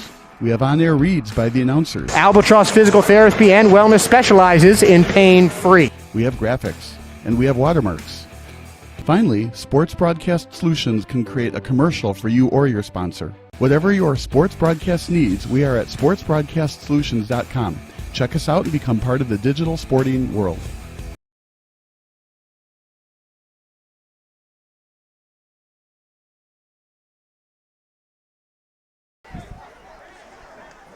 You hate to see it, partner, but he got off the field on his own accord. 2nd and 10 for the Shamrocks. Ball at their own 34. Shamrocks led briefly, and then Kyle Thomas with a very impressive drive, both running and throwing the football. Dustin with a clean pocket, steps up into it. Thrown to the turf. Clean hit. Got a couple of yards. 3rd down coming up for St. Patrick. And Dustin will wisely just let the clock run out. We got 12 more minutes of football here on SBS, a broadcasting network for everyone.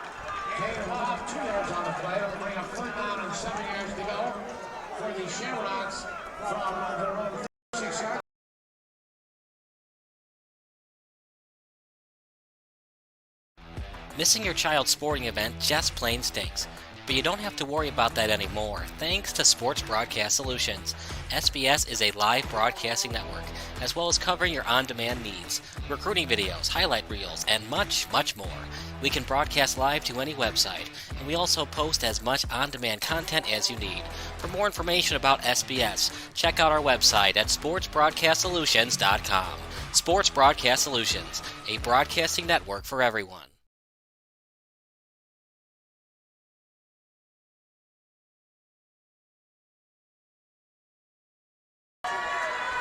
Fourth quarter of football. It's been a fun one.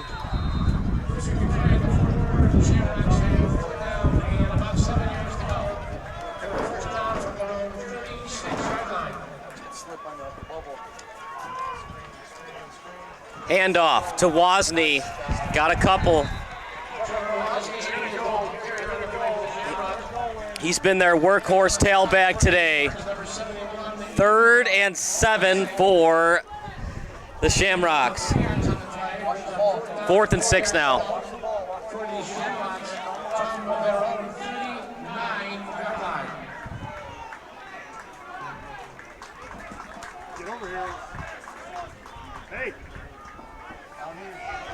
And I'm surprised here. They're going to go for it. It's now marked at 4th and 4. They go for it. Dustin in the pocket. Steps into it. He's sacked. Huge sack. And you got to wonder that decision from St. Patrick. I think, partner, that they were trying to draw him offside, and they accidentally snapped it. Yeah, that's what it looked like. You see that there's a bit of confusion there from St. Patrick's offense. A little bit of miscommunication between the center and quarterback, and also the play caller. But that's a lucky break for Marian Catholic. Now, it's not a terrible decision because it was only 4th and 4. You give the ball back to Thomas. He's led the offense down the field anyways.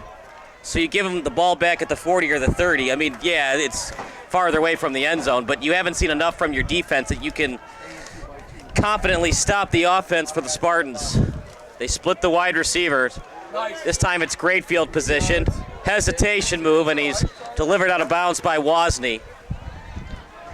The good thing for St. Patrick, maybe the reason they went for it, accidentally I think, because they accidentally snapped it. You don't trust the kicking game for Marian Catholic, so they have to get in the end zone. Yeah, I mean, overall, St. Patrick's the second half in his defense has been pretty good, besides for the touchdown play to Alexander. So, but nonetheless, miscommunication from the St. Patrick offense, bad execution. Yeah, I understand why they went out there, but like I said, I think they were trying to just draw them offside, then they were going to call a timeout. Yeah. But remember, they only had 2 remaining, so if they called a timeout, they'd only have 1 left the rest of the game. It's a quarterback draw all the way, and oh, look at that, he got through it originally, but then the help is there. Yeah, there it is. The fans don't like it, partner, but I think that's the right call. Yeah, it's the right call. I mean, the play was called dead quite a while after that tackle was made on the ground, and to be you just can't do that, especially on a quarterback. You just got to know who's the quarterback, who's the wide receiver. We haven't seen any wildcat today by Marian Catholic. Quarterback, it's automatically, you hit him once, you got to get away, you do it again. They're going to call personal fouls against quarterbacks all game long. It did, and that was number 10, Michael Brosnan, the senior defensive back on the penalty, and that's going to move to change for Marian Catholic. Any player at the IHSA label, it's safety first, but especially quarterbacks. You just can't throw them to the ground, especially after the whistle was blown. That's a huge mistake by the Shamrocks. First and 10 at the 17, 3 in the backfield. You got to like these formations. They're very unique by Marian Catholic. Out to Lofton. Great strength that time by Lofton. Shamrocks trying to punch that ball out. One tackler, the other guy trying to get in there to punch it out. Yeah, the Shamrocks aren't in terrible spot here, though, partner, because Marian Catholic struggled with the kicking game. Indeed, and even if they get 6, they're going to have to go for 8. That's always a gamble here. So even if they do score, St. Patrick will still be in this game, but preferably you want to hold and bend and not break here on this possession. 2nd and 6, ball placed at the 10. What a game it's been at Triton College Stadium. 3 in the backfield. And it's a handoff to Lofton. Lofton breaks through a tackle. Tries to power his way through, and he does. Dives to the 4-yard line. We'll see where they spot it. They spot it at the 4.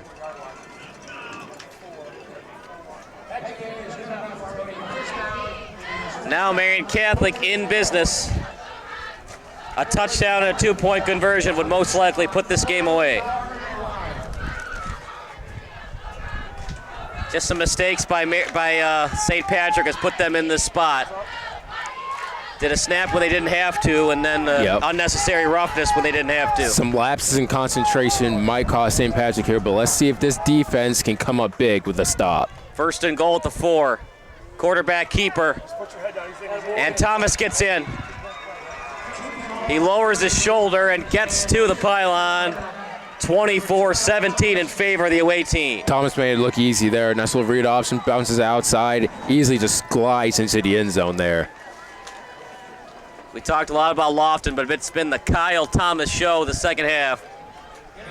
Touchdown, Marian.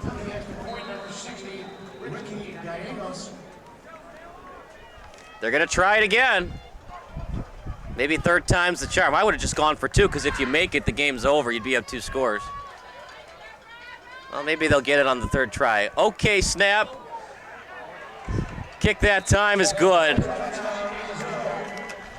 25-17, so 3rd time's the charm. The kicking game for Marian Catholic. We'll take a break. It is 25-17 in favor of the Spartans here on SBS.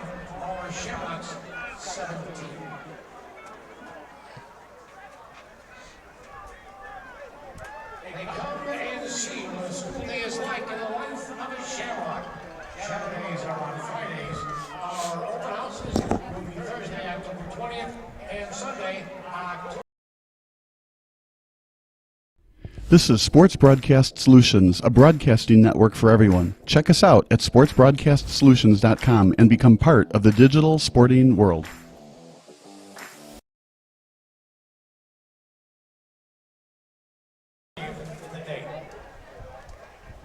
(25-17) in favor of Marian Catholic. St. Pat's gets the ball. You would think they're only going to get 2 more possessions before this game ends. What a big extra point that was. Now you need the touchdown and the 2-point conversion to tie it. Squib kick. Picked up at the 8. Holloway goes right up the middle with it. Past the 30, still on his feet, and then brought down close to the 35.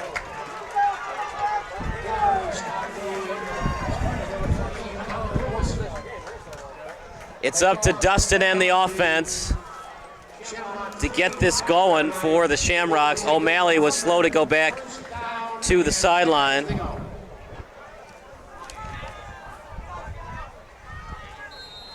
Three wide receivers to the left. Holloway in the backfield. How much does he have left in the tank? He's stopped by the Spartans. The penetration is there. Holloway slow to get up. Yeah, Holloway there on that tackle, Kyle. He got wrapped up pretty hard and slammed to the ground there by the defensive end. And you can see he's holding his knee, and it looks to be in a lot of pain. You hate to see it. Injuries are part of the game, obviously, but he's had such a good game in the second half. They need him because Wozni been overworked, but injuries are part of the game, and his day might be over. We'll take a break. It's Marian Catholic 25, St. Pat's 17 here on SBS, a broadcasting network for everyone. And on this Wednesday, our golf team will compete in the East Suburban Catholic Conference at St. Andrews Golf Course. Sports Broadcast Solutions is a broadcasting network for everyone. Instead of spending hundreds or thousands with all these college recruiting sites, let us put together your college highlight reel. For just a fraction of your potential college scholarship and significantly less than these recruiting services, we got this. In addition, we put together highlight reels for teams, including high school, your club team, or travel team. My teammate gave me a great pass, and I just took it. The other team slashed me.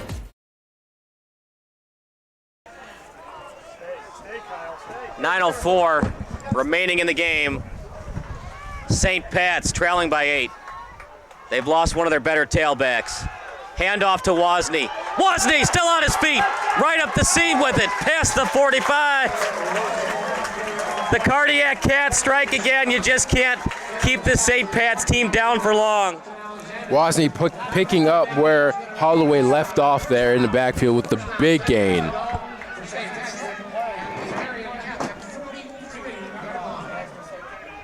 .838 remaining on the clock. 1st and 10 to Wozni again. Wozni gets a short gain. And partner for St. Pat's, you might have to think this is our last possession. They lost a timeout. You only have 2 left. And you haven't shown that you can stop the running attack of Kyle Thomas in the second half. Yeah, offensively, they need to make this count here. Dustin needs to complete some passes here downfield and get into the red zone, give Wozni a chance to punch it in. Wozni, jet sweep, still on his feet, then brought down after getting a couple. You'll take that if you're Wozni. He looked a little slow to get up here. As you said, Kyle, he's definitely been overworked, and he's going to carry that load on the ground now that Holloway's out, and it looks like he's not going to come back in the game. 2nd and 7.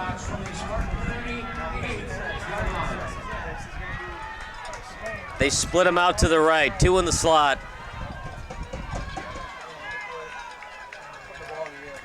And partner, you just cannot afford another interception. No, it's not there. Just throw it away. 3rd and 5 in the pocket. Scans the field. Out to his left. Help is there.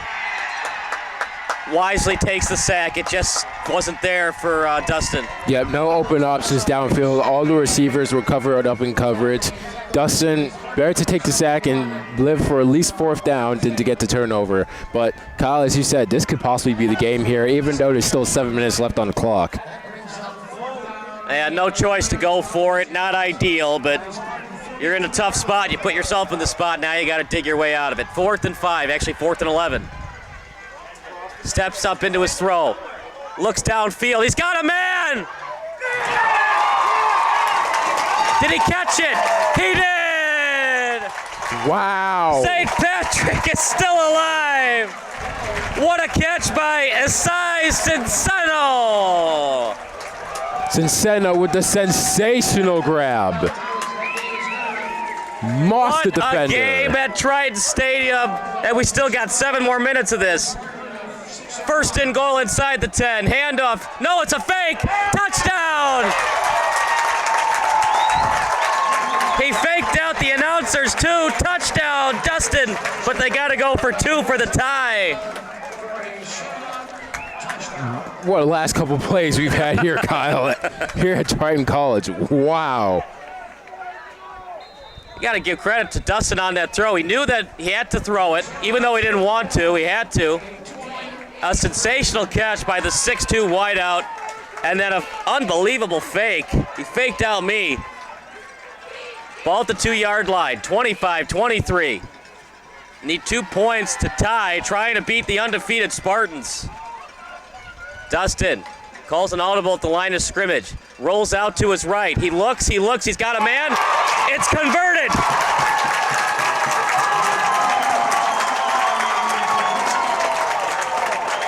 Joseph Fico with the conversion catch. We haven't said his name all day, and they call on him in the most important moment of the game. Way to come up clutch. What a game we have in our hands, Kyle. And we still got 6 minutes and 51 seconds, and Kyle Thomas could go down the field again one more time. We'll take a break. We got to readjust and think about what just happened. It's 25-all here at St. Patrick Stadium. Wow, this has been...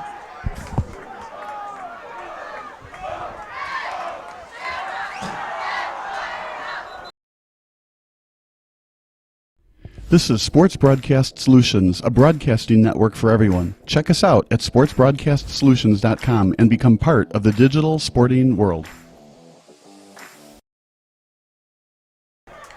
25-all.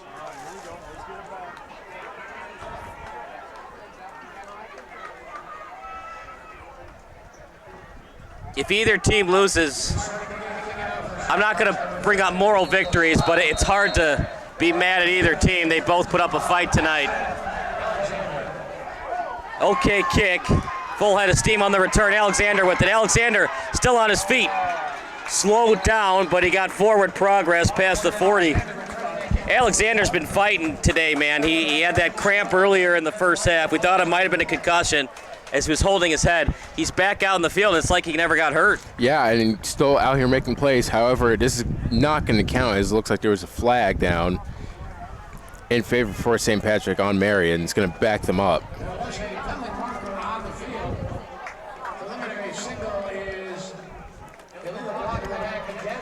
That's hurting the Spartans today, partner. That's their second one of the game. Sometimes you just got to trust in your returner. Just let him go past you. Yep. Just can't afford it. But look, man, as long as Thomas is healthy, regardless of where the field position is, you feel confident he can go the length of the field.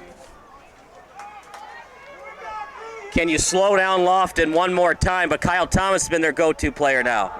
Lofton to the right. And he slowed down after getting a couple. All right, partner, let's say that St. Pat's gets the ball back. Do you feel confident in Schwab for a long field goal to win the game? No, I don't. I think if you're going to get the ball back, you have to go down the field, get another score, Kyle. In this game where we have a shootout now, threes aren't going to do it. 3 field goals are not going to win the game, I don't think. We'll see. Obviously, if Kyle Thomas leads the team down for a touchdown, you got to answer with a touchdown. Do you feel confident in Schwab if you can stop the Spartan offense? Defensive line up to the task. Got to be careful on that, partner. Once you hear the whistle, you got to stop tackling. Otherwise, it's going to be another personal foul. Yep, and that cost them earlier. It was 2nd and 3. We'll see where they mark it now. It's close. 3rd and 2. I would just do a draw right up the middle. Yep. If you feel confident in your center and right and left guards. And they should. They should feel confident about their line right now. Kyle Thomas, he's very shifty. He can still make a play here. St. Pat's has had the adjustment going east and west. See what they want to do here. 3 in the backfield. Handoff to Lofton. He's stopped. Wow, what a stop. That's a big boy, too, by the way. That's a 198-pound tailback that you just stuffed at the line of scrimmage. And pursuit once again from St. Patrick with defense. Marian Catholic's got some timeouts left, so you could do a hard count to try to draw them offside.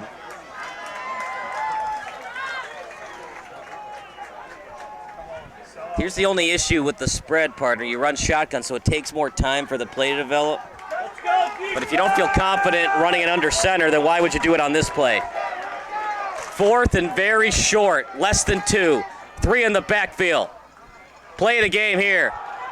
1st and 10 and more. Lofton at the 50, at the 40. Driven out of bounds by Wozni.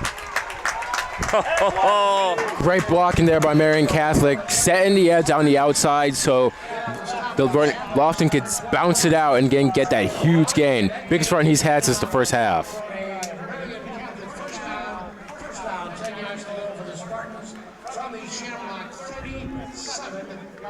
Marian Catholic's got all 3 timeouts. 2 for St. Pat's. The problem is, partner, you don't feel confident in that kicking game, so you really need to get 6. All St. Pat's has to do is stop them. Clock, somewhat of a factor. Thomas, it's going to be a tackle for loss. He had a man to the right, partner, but even if he had pitched it, I don't know if they would have gotten positive yardage anyway. Yeah, I don't know about that. St. Patrick seemed to have that one pretty locked up. Shamrocks had Lofton covered on the pitch, and you don't want to risk that being a fumble. So, honestly, smart decision by Thomas there, just being on the keeper and living to play another down. When you look at the Marian Catholic depth chart, when it comes to the wide receiver core, not a lot of height. They do have Kelby Kay, 6'1", and they got Caleb Isom, who we saw earlier in the first half. Alexander, they like to throw it to a lot too, 6'1". Thomas, 6'3" quarterback. He's got 2nd and 14 to work with. Fakes the handoff. Help is there on defense. Breaks through a tackle, and he's driven back. Great job by St. Pat's. Patrick Brisky on the hit. 3rd and long, Marcel. I think you got to be conservative here. You don't want to force something. Yeah, don't force it here. Just try and go for the run and get as much as you can. If you're able to get in field goal range, maybe think about it, but of course, not too confident in the kicking game. Maybe a pooch punt here if it's on 4th. 3rd and 12 and 3rd and 13. And they're doing the wise thing. They're taking their time. Let's talk about it. We got 3 timeouts, and we don't want St. Pat's to have a lot of time either. Overtime rules, same as NCAA Division I. We have not done an overtime game in the 2 years we've done St. Pat's football. That might change in 2 minutes and 31 seconds.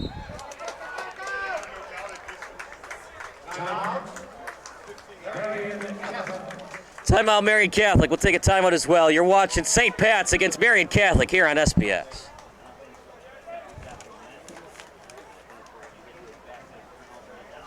Next week, join us here at Triton Stadium for our Goal for Pediatric Cancer.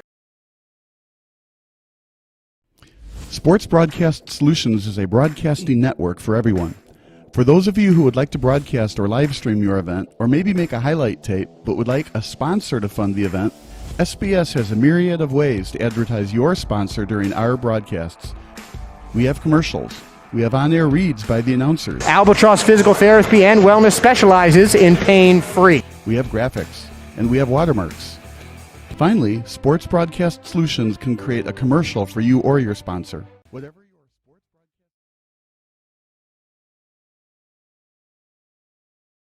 sports What a game it's been at Triton Stadium. We still have 2 minutes and 31 seconds left of it. 3rd and 13 off the timeout. Each team with 2 timeouts left. 1 in the backfield. 4 wide receivers set. Thomas has time. Wide open man. Oh, what a deflection. Possible play of the game. Ryan Burt. That was all defense, partners. That was a nice throw by Thomas. If that was not broken up there, it was going to be a touchdown for Alexander again. Great defense.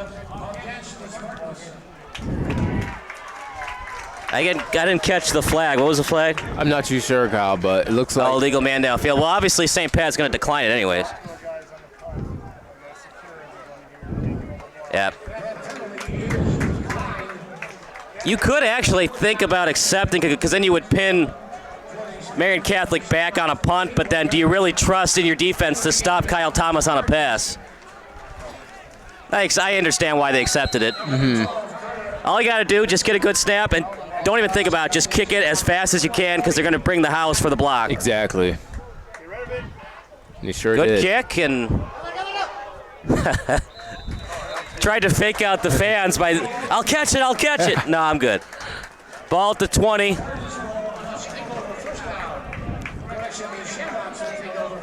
We'll see what Marian Catholic wants to do here. They might show some different looks, some different fake blitz packages to try to confuse Dustin.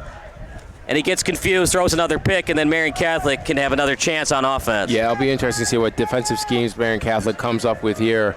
But once again, Dustin, he just needs to stay composed here. Rely on Trevor Wilson to run and get the ball downfield. Schwab has a pretty good boot, but realistically, you need to get to at least the 25. Wozni with it. And then Wozni driven back after he gets past the 25. What a game it's been at Triton, and we might have overtime too.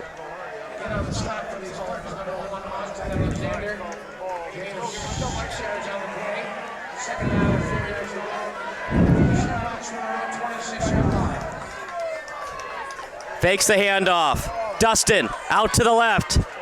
Dives for the first down. See where they spot it. And they'll give him the benefit of the doubt.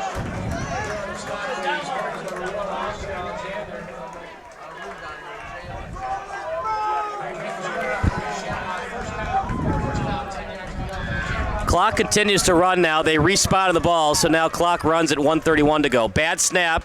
Handled well by Dustin. He's got a man open. He tried to get it over to Michael Brosnan.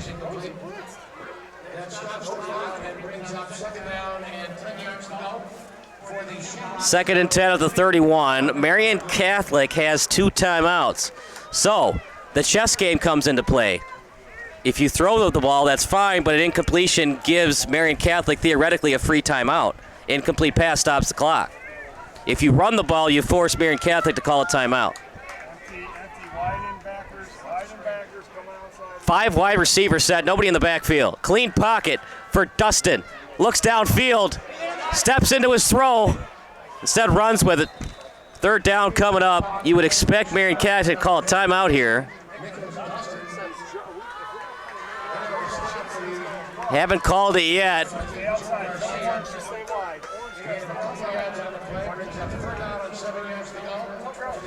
Surprised they didn't call a timeout, but St. Pat's does not want overtime either, so they're doing hurry-up offense.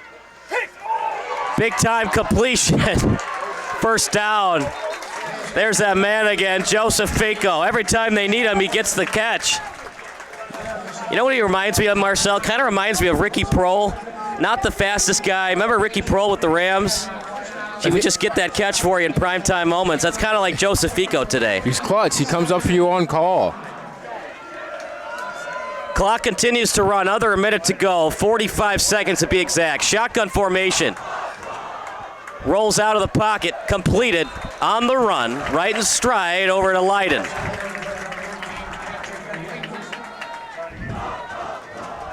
.38 seconds to go. You need, theoretically speaking, another 25 yards to consider the game-winning kick.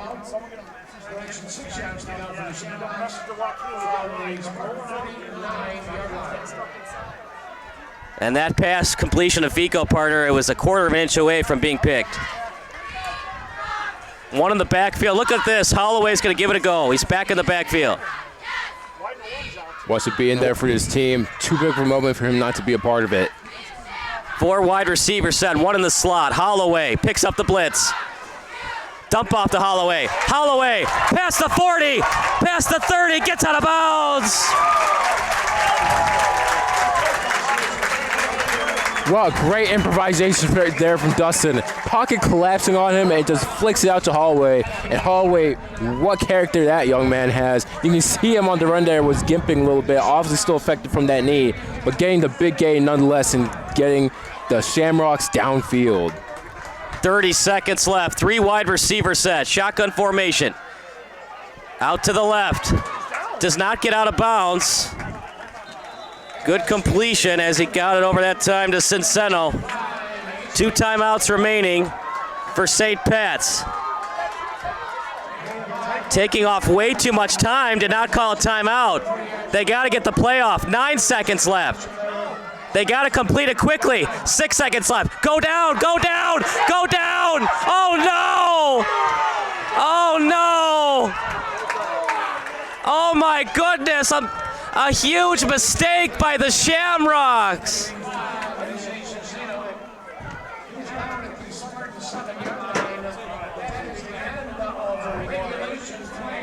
Partner, that's on the quarterback. He's got to know the clock. He's got to call a timeout. Does. They work on this in practice. Dustin's got to know where he is. Just call the timeout. Dustin should know, but I also blame it on coaching as well, Kyle. Yeah. Coach took a timeout well and just took the initiative there. But you're right, situational awareness was not in the presence of mind there for Dustin. Neither was it for Cincino as well, who's came up huge this second half. And here's the thing, too, partner. Let's say that they call the timeout. They've got the ball at the 25. Schwab might have missed the kick anyways, but you still wanted to put your team in a spot to at least have the chance. Now in overtime, there's no more clock, so everybody gets the possession at the 25. It's anybody's game now. Anything can happen in high school overtime. Yep, up for grabs. But then again, in high school, there's no such thing as a sure thing when it comes to the kicking game. No, there is not. So, mistake by Dustin. He'll learn from it. You just got to know the clock. You had 2 timeouts. That's why they save them for spots like that. You got to know when there's under 20 seconds left and you've got 2 timeouts, just burn it. Then you got the timeout. Clock would stop at 20 seconds. Then you talk about it. It'd be a 60-second timeout. You talk about it, and then you'd be like, okay, we got time for like an out route. If it's not there, we throw it out of bounds, then we kick the field goal. Then you'd get 2 chances, right? Because you'd have like 13 or 15 seconds left. So if it's a bad snap on like 3rd and 10, you just spike it, and then you would try again on like 4th and 15. Right. It's a mistake by the Shamrocks. Look, they could still win this game. Just, you saved those timeouts for a spot like that, then you didn't use them. Not a good look, but you know what? They're just kids, so. Yeah, exactly. Go past it, now we play overtime football. Exactly, we look past it. So maybe look at the coaching staff for that one, maybe, Kyle. But in the end of the game, end of the day, we got OT football here at Triton College. That's why they call the quarterback the signal caller. Know the signals, know the event, what's going on. You had 2 timeouts. Yep. The other thing is, too, maybe they didn't feel confident in Schwab's leg, so they wanted it inside the 15 to consider it. But that's still a time you would call a timeout, then set up a play where you can get close to the 15. Also know it's NCAA rules, so the clock stops briefly on a first down. So you throw it towards the chains, towards the sideline preferably.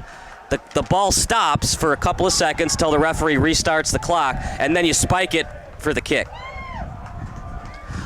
We'll take a break. Overtime football coming up next here on SBS, a broadcasting network for everyone.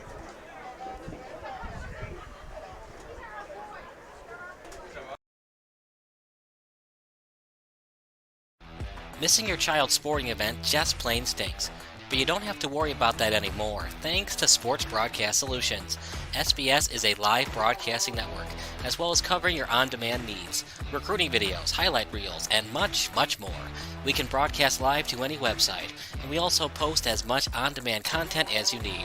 For more information about SBS, check out our website at sportsbroadcastsolutions.com.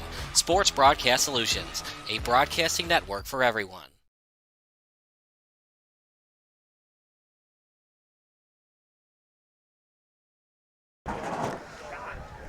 You know what? Stuff like this happens, Marcel. I think about that Cowboys game last year when they ran out of timeouts, and instead of doing the Hail Mary, I think Dak Prescott ran a quarterback draw, and they didn't have enough time to spike it. Yeah, this stuff happens, even at the pro level. Yeah, so you can't get too mad at the kids about it. But no, you can't. And now just got proved himself in overtime here. Do it all over again. But as you say, Kyle, overtime rules now. We just have a shootout. NCAA rules. Now they've changed it at Division I, but high school a little bit different. The old NCAA rules were.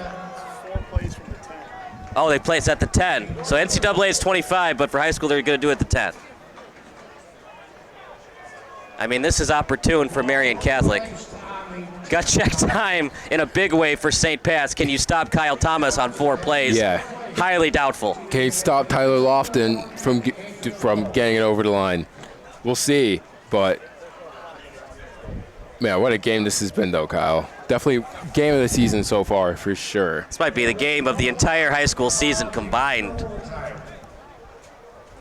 And I believe on Monday's practice, Luke Mertens and the coaching staff going to work on the 2-minute drill a couple of times. St. Pat's gets it first. Might go for 2 if they score. Over to Wozni to the right. Wozni stiff arm action. Huge hit by Alexander. No more clock. So all we got to do is mark it. You know, what was crazy about the end of that first fourth quarter, Cinceno almost scored with 3 guys on his back. He almost trucked into the end zone on that play. 3 wide receiver set, bad snap. Rolls out of the pocket. He's going to run with it. Touchdown! It's a touchdown for the quarterback in Dustin. They're going to go for 1, and I think they're going to go for the PAT partner because Marian Catholic has struggled with their PATs. Yeah, indeed, and that's very smart play calling there, as well as they do not have any trust in their kicker. But what a second half here for Dustin. 3 interceptions in the first half. Looks like a completely different quarterback. It's not how you start, partner. It's how you finish. Exactly. Here's Schwab. We thought he might have a chance for the game winner. Decent hold. Kick is up. It's good. 32-25, but it's overtime rules. Marian Catholic gets 1 more chance. And you got 4 plays to do it. I'm thinking they're going to go with Tyler Lofton here. It's a person they've relied on the entire game. Really helped them get here to this point, as well as Kyle Thomas. Not expecting any balls to be thrown into the air here, Kyle. If you're Marian Catholic, if you scored, you go for the win for the 2-point conversion, or do you try it again with your kicking team? No, you do not go with your kicking team. Haven't seen them all day. Obviously, coaching staff lacks confidence in it. I think you're going to go for 2 points here and not elongate this overtime more than you have to. You get 4 chances to get 10 yards, so you can get 2.5 yards of play. That's money in the bank for Kyle Thomas today. St. Pat's desperately needs a sack. Pitch out to the right. Lofton powers his way through. He gets a couple. Now you get 3 more chances. Ball placed at the 8. Bit of a high pitch there from Thomas to Lofton. Yeah, kind of stopped his forward momentum a little bit. You know, when it comes to the red zone, the field shrinks a little bit. So even though the pitch play is kind of their bread and butter, it's not the most ideal play in the red zone because you have more time to get out to the sideline. Right. Only got a yard, actually. Ball at the 9. Remember, in the shotgun, it takes longer to get that play to develop. Both teams were trying it under center on the sideline. 1 in the backfield. Mishandled the snap. Thomas still on his feet. Dives. 3rd and goal coming up. You got 2 chances to get 5 yards. I think Kyle Thomas again missed a huge hole up the middle, though, Kyle. Kind of skipped over it and went for the physical contact instead. I just don't know how much more energy this defense has. They've been on the field a lot today. They have, especially in the first half when St. Patrick's offense wasn't rolling like it was in the second. Some quick turnovers on 3 and outs. It is Battle of nutrition now. Apologize for not updating the score. It's 32-25.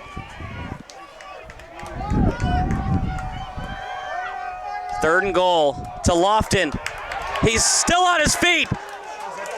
Somehow, partner, he got through that initial hit. Lofton is so good with yards after contact. It's almost like he jukes over defenders when they come and make the tackle. After initial contact, he always finds a way to somehow get positive gain. 4th and 1. Do you run your normal offense, or do you try to do the old Walter Payton dive over the top for the touchdown? I think it's defensive line versus offensive line here, Kyle. I think for Thomas, you just need to get pushed and go in for the QB sneak. This is where dreams are made. This is what makes football great. 4th and goal at the 1. St. Pat stops them. They win. Marian Catholic can win it on a touchdown and a 2-point conversion. 66 in the backfield. I would have been shocked if they ran it to him, but they're going to call a timeout and talk it over. We'll talk it over as well. 4th and goal at the 1. St. Pat's up by 7 here at Triton Stadium. Come see what a day school day is like in the life of a Shamrock. Saturdays are on. This is Sports Broadcast Solutions, a broadcasting network for everyone. Check us out at sportsbroadcastsolutions.com and become part of the digital sporting world.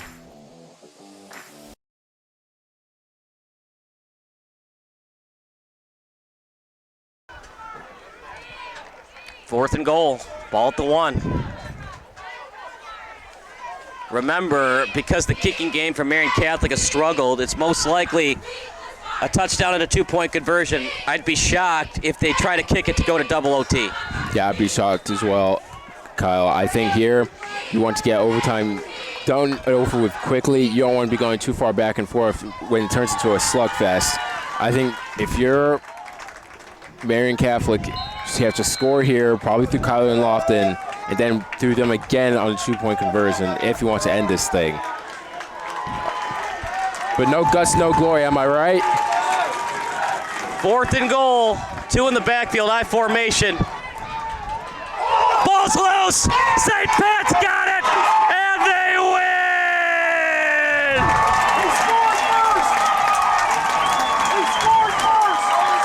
Marian Catholic saying that the ball crossed the pylon. Refs are conversating right now, it looks like. But no touchdown signal. We have a Marian Catholic player down on the field. Listen, partner, you got to have all the guts in the world to say he crossed the pylon without an instant replay system. You got to go with your first call. That's why you never make a call on the run. You got to be static and stationary. Yep. They're still talking it over. Marian Catholic wants help on the play. And the officials are going to stick with their original call. Fumble at the half-yard line. St. Pat's picks it up. It's a heartbreaker for Marian Catholic. But partner, look, when you put yourself in that spot, you never want to put yourself in that spot. 4th and goal at the 1. If they had just kicked their PATs, they would have won in regulation. Yep, but they didn't, and Lofton, who had been essential all day to Marian Catholic's success, unfortunately just had the ball punched out on him right across the goal line. Do we know if it got across the plane or not? Who knows? But referees are going to stick with their initial decision, which I think is a good idea, and that's going to be game. I mean, that's the problem with the spread. When you're so comfortable with shotgun, you do that one play, I formation, you're not used to the rhythm. Snap to the quarterback, handoff, you're just not used to it. Not saying that's why the fumble happened. You can make the argument maybe it was across the pylon. Remember, it's got to be across the pylon under control. Yep. It's the old, remember the Derek Carr play? This was like a couple years ago where he dove for the pylon and he fumbled it. It was out of control. That's not a touchdown. Yeah. It's the same thing here. You could cross the pylon, but if it's not under control and you were fumbling on the way down, it's a fumble. You put yourself in that spot. Marian Catholic should have won in regulation. Then St. Pat should have won in regulation. They had 2 timeouts left. They don't call the timeout. They hang on anyways. Look, I think this is a Marian Catholic team that's still going to be very good down the stretch and it's going to make some noise in the playoffs. They just got to work on some things, especially in the kicking game. Yeah, definitely do. I think special teams is their missing piece to be efficient in all final thirds of the field. But, man, heartbreak for those boys, especially. Yeah, you hate to lose your undefeated season, but look, it's not about the undefeated season. It's about winning state. Yeah. You win state, you don't really care you lost today. Yeah, exactly. So, it's a heartbreaker, but Marian Catholic has a pretty easy schedule the rest of the way. They just got to work on the extra points, and once they get that settled, the 2-point conversion wasn't the best play call either, so work on those special plays too. Yep. Just a couple things to work out. Kyle Thomas, though, especially second half, he was phenomenal. He was. For Marian Catholic today. He changed the entire game around.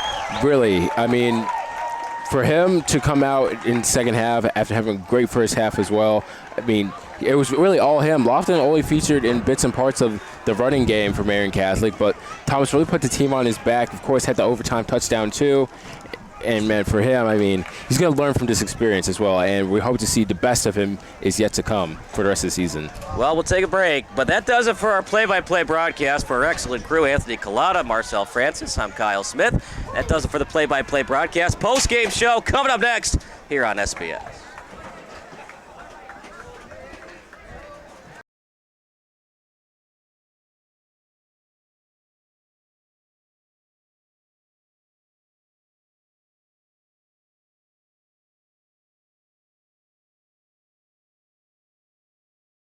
May 9th, 2010. Game 6 of the Stanley Cup Final is taking place between the Chicago Blackhawks and the Philadelphia Flyers. The final result will be an overtime win in Philadelphia. If the Flyers end up victorious, they'll still have to win a Game 7 in Chicago. It's a 3-3 tie in the first overtime, meaning this has been a moderate offensive explosion with some decent defense and goaltending squeeze in between this hockey contest. This is a huge game for Blackhawks fans, as their favorite hockey team has been a laughingstock in the Western Conference for most of the previous decade. For the Flyers, they're looking to bring back Stanley Cup glory to the city of brotherly love for the first time since the 1970s. To truly understand the importance of what happens next, we need to hit that left button on the VCR. In other words, we need to rewind.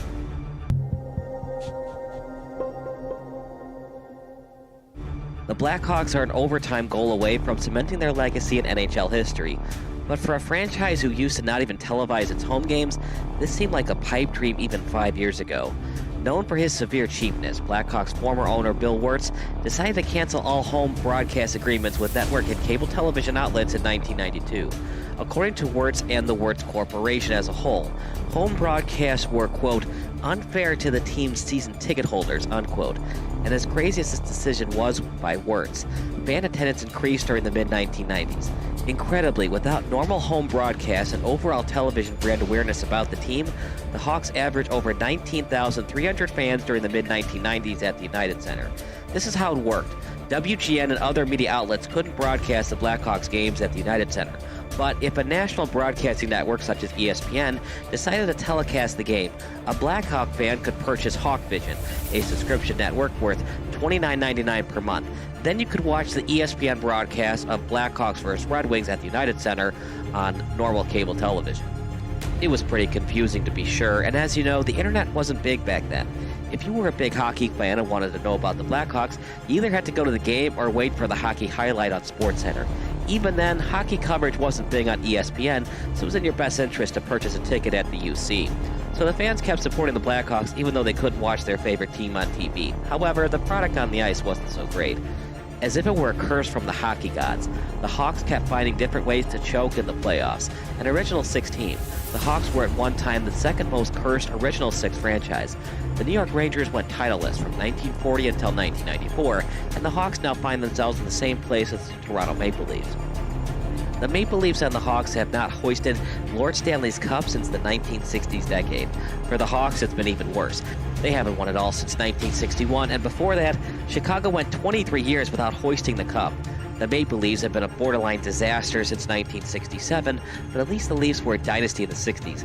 The Hawks were lucky to even win the 1961 Stanley Cup. So yeah, the Hawks have pretty much been mediocre or worse since 1961. However, there were moments when the franchise seemed destined for championship glory.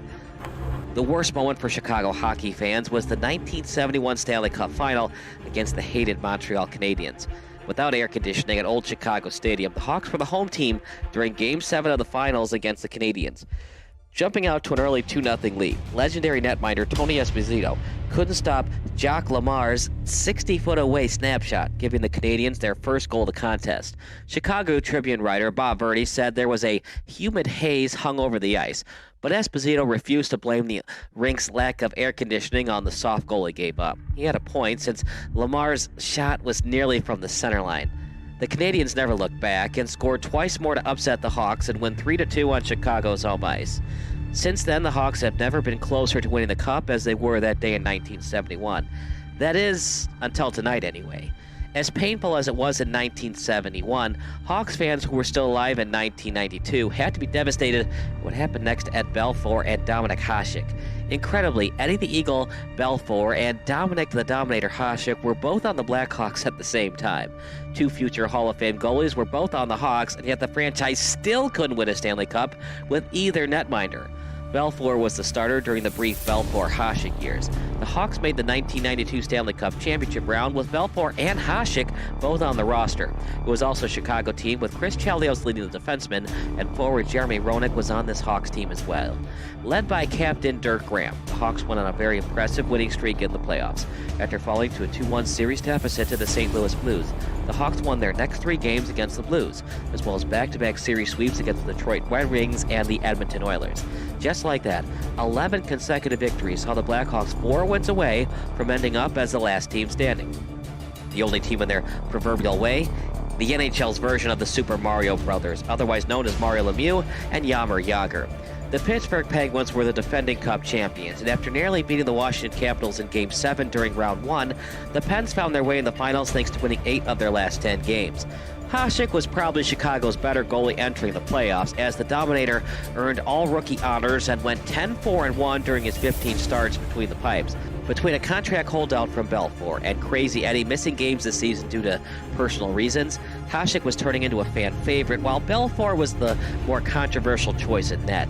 However, head coach and general manager Mike Keenan stuck with Belfour throughout the playoffs. He turned out to be the best goaltender in the postseason, not named Tom Barrasso. The problem is Barrasso plays for Pittsburgh, so it was up to Roenick and company to find consistent offense against the Eastern Conference's best goalie. It looked like the Hawks had the Pens right where they wanted them when they took a 4-1 lead during Game 1. But the hockey gods haven't liked Chicago since 1961. Whenever the Hawks can blow a postseason lead during crunch time, they like to do it. The Pens scored 4 unanswered goals on their home ice, including the game winner with just 13 seconds left in OT. A crushing 5-4 loss for the Hawks, and they never rebounded from it. It was a sweep for the Pens as the Penguins celebrated their championship victory at Chicago Stadium. Hasek even showed during the series that he still had some raw rookie moments, but Belfour clearly wasn't himself. Hasek subbed in for Belfour in Game 4 after Eddie the Eagle gave up 2 goals on just 4 shots on goal. Keenan had a tough decision to make between keeping Hasek and Belfour, but with Belfour 1 year removed from winning the Vezina and Williams M. Jennings trophies for best goalie, Keenan had no choice but to allow Hasek to become expendable.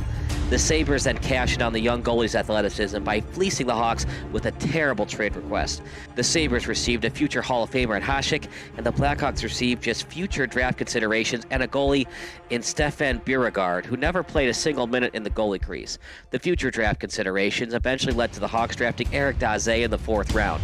Daze became an all-star left winger, but serious back and herniated disc issues saw the team's promising winger limited to just 74 games in 3 seasons after his all-star game appearance in 2002. He retired after playing just 1 game in 2005.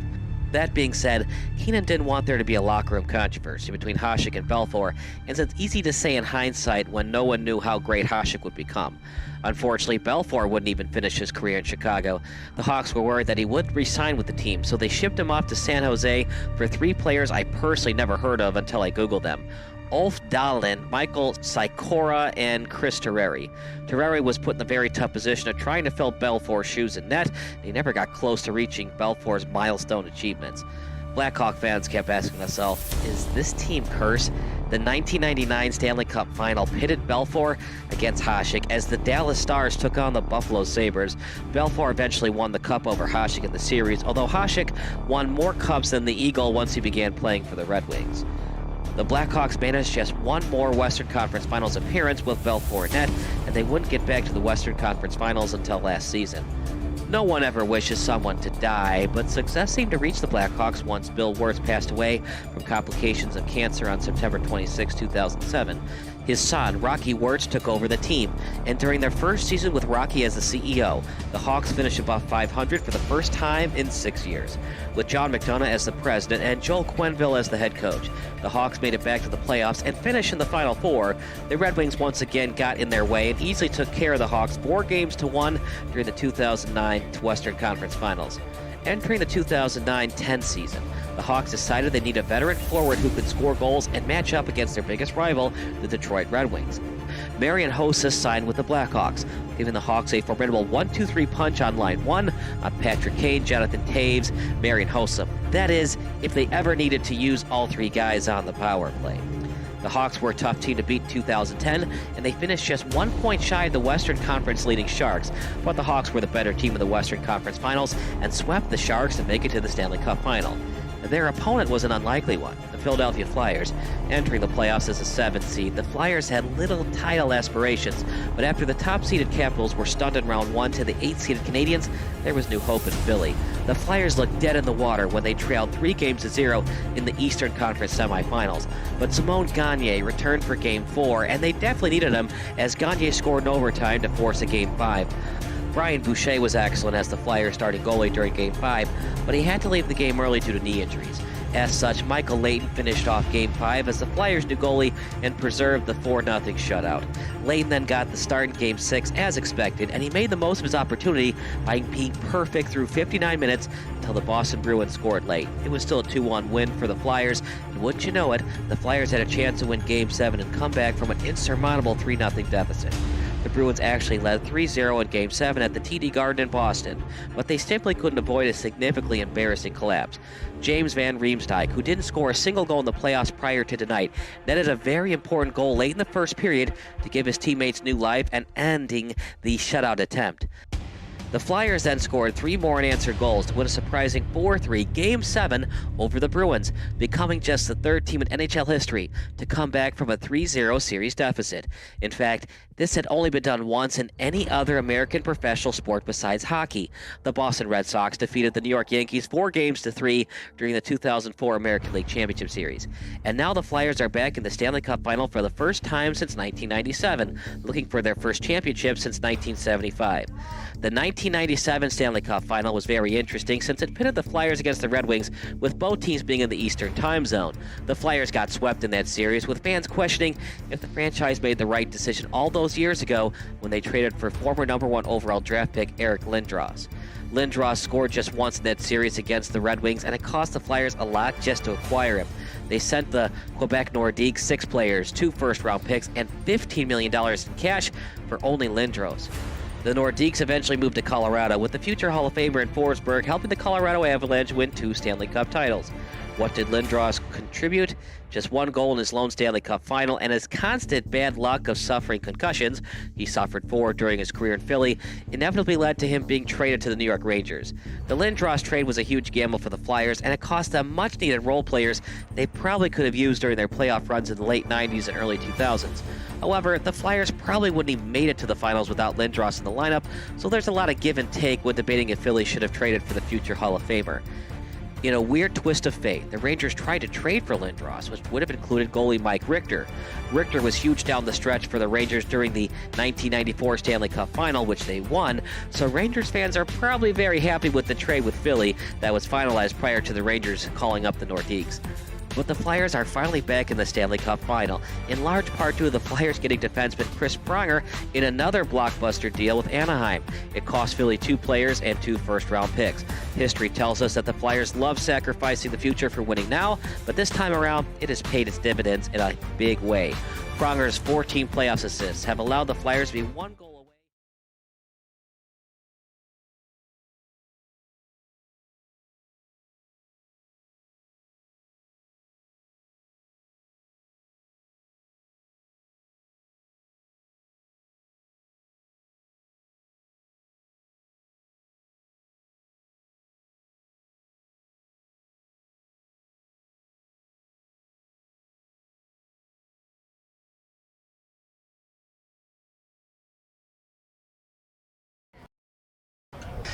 Welcome to the post-game show brought to you by Sports Broadcast Solutions. My name is Kyle Smith, but I don't matter.